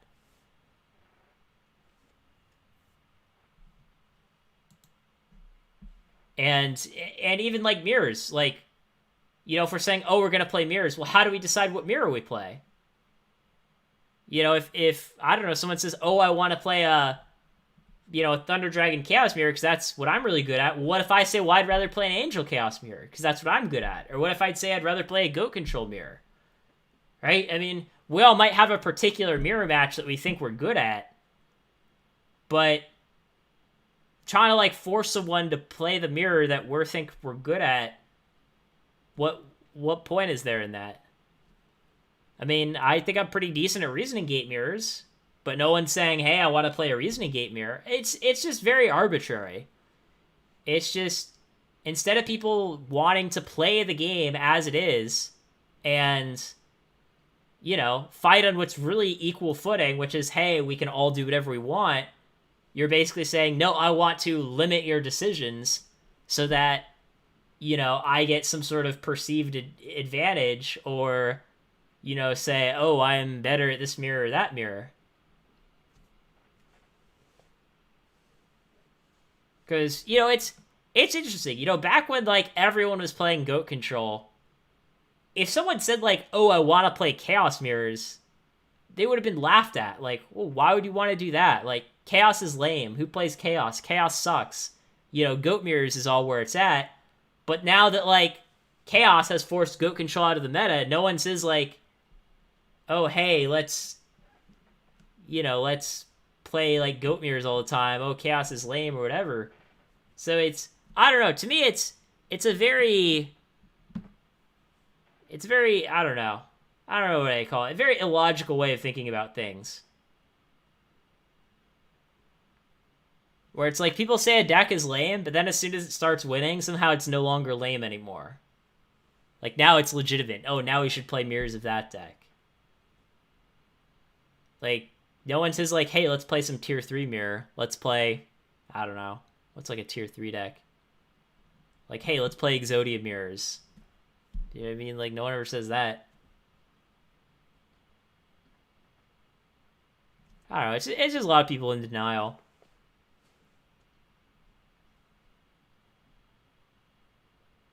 Yeah, exactly. Best way to deal with people who play decks you don't like is to get good and beat them. Yeah, it's really all it is. And I mean, there's a lot of advantages you can get on players, but one of them is just play a deck that beats their deck. Oh, we could play vanilla beatdown mirrors. We could play some emissary aggro mirrors. Who wants to play some emissary mirrors with me? Come on, I know you want to. Crash emissary into emissary. We both search 2 Sonic Ducks. Broken.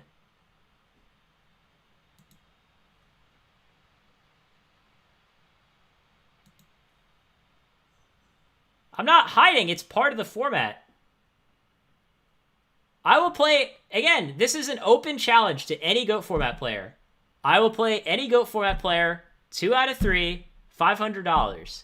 And, you know, I'm trying to set up, you know, a high stakes match with Calvin, but, you know, he's been a little silent on me lately. But, I mean, the game is the game. You know, I'm not saying that, like, you know, if you don't like GOAT format, that's fine. I'm not saying you have to play if you don't like the format. But the format's the format, right? I mean, we don't ban Library FTK in tournaments. And Library FTK won a tournament last week. It's a good deck. It's a legitimate deck. It, you know, counters some decks in the meta. You know, some other decks, on the other hand, it's not nearly as good against. But, you know, that's fine. They can play that deck then.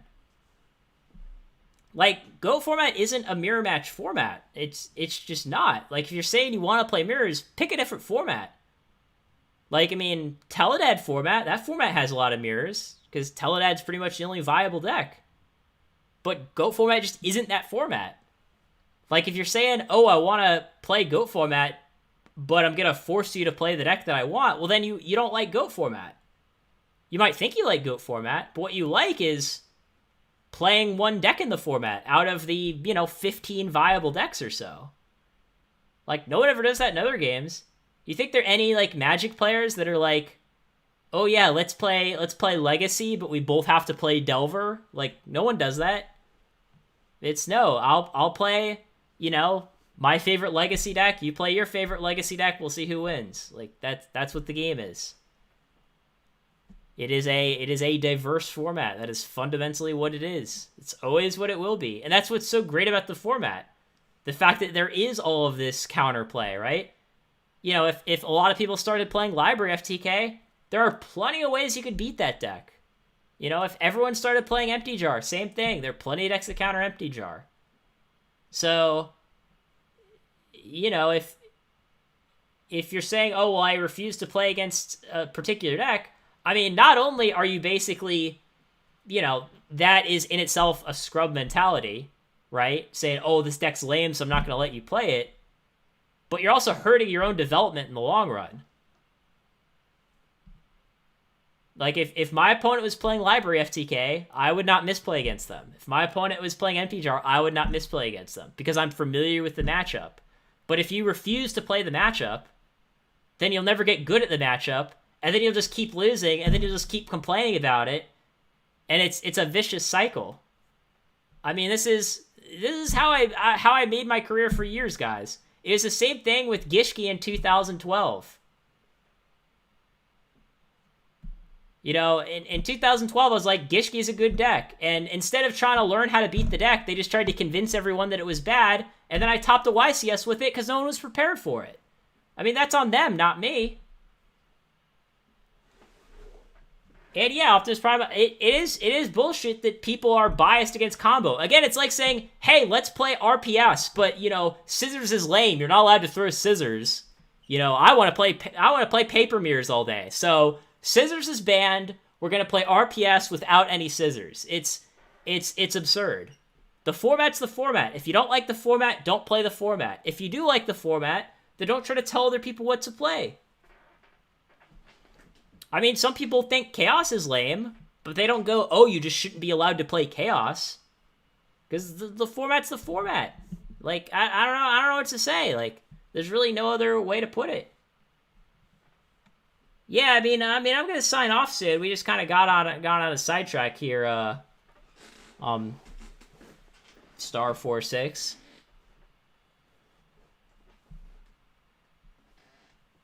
Yeah. I mean, I was gonna end it, but yeah, I mean,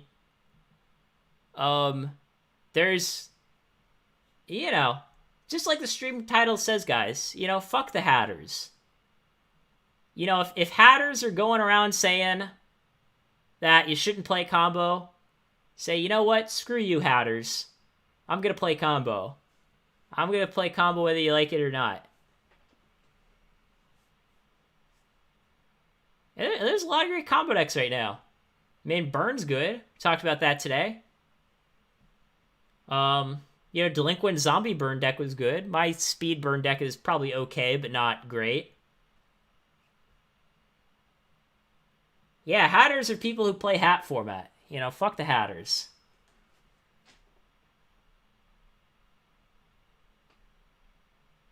Yeah, I mean, Voltage games, that's almost comical.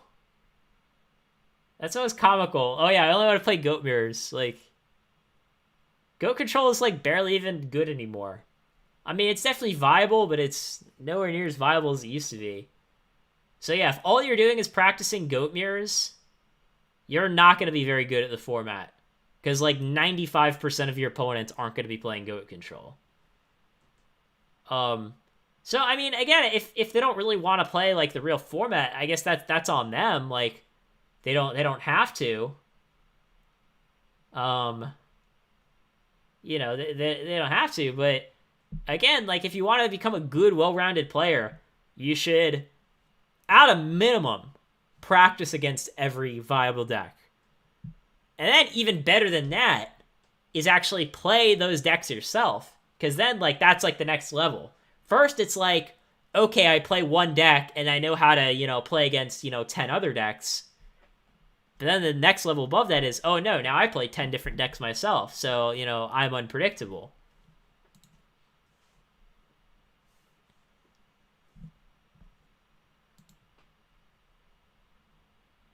Yeah, there's too many hatters around here. There really are. I've really had it with these hatters lately.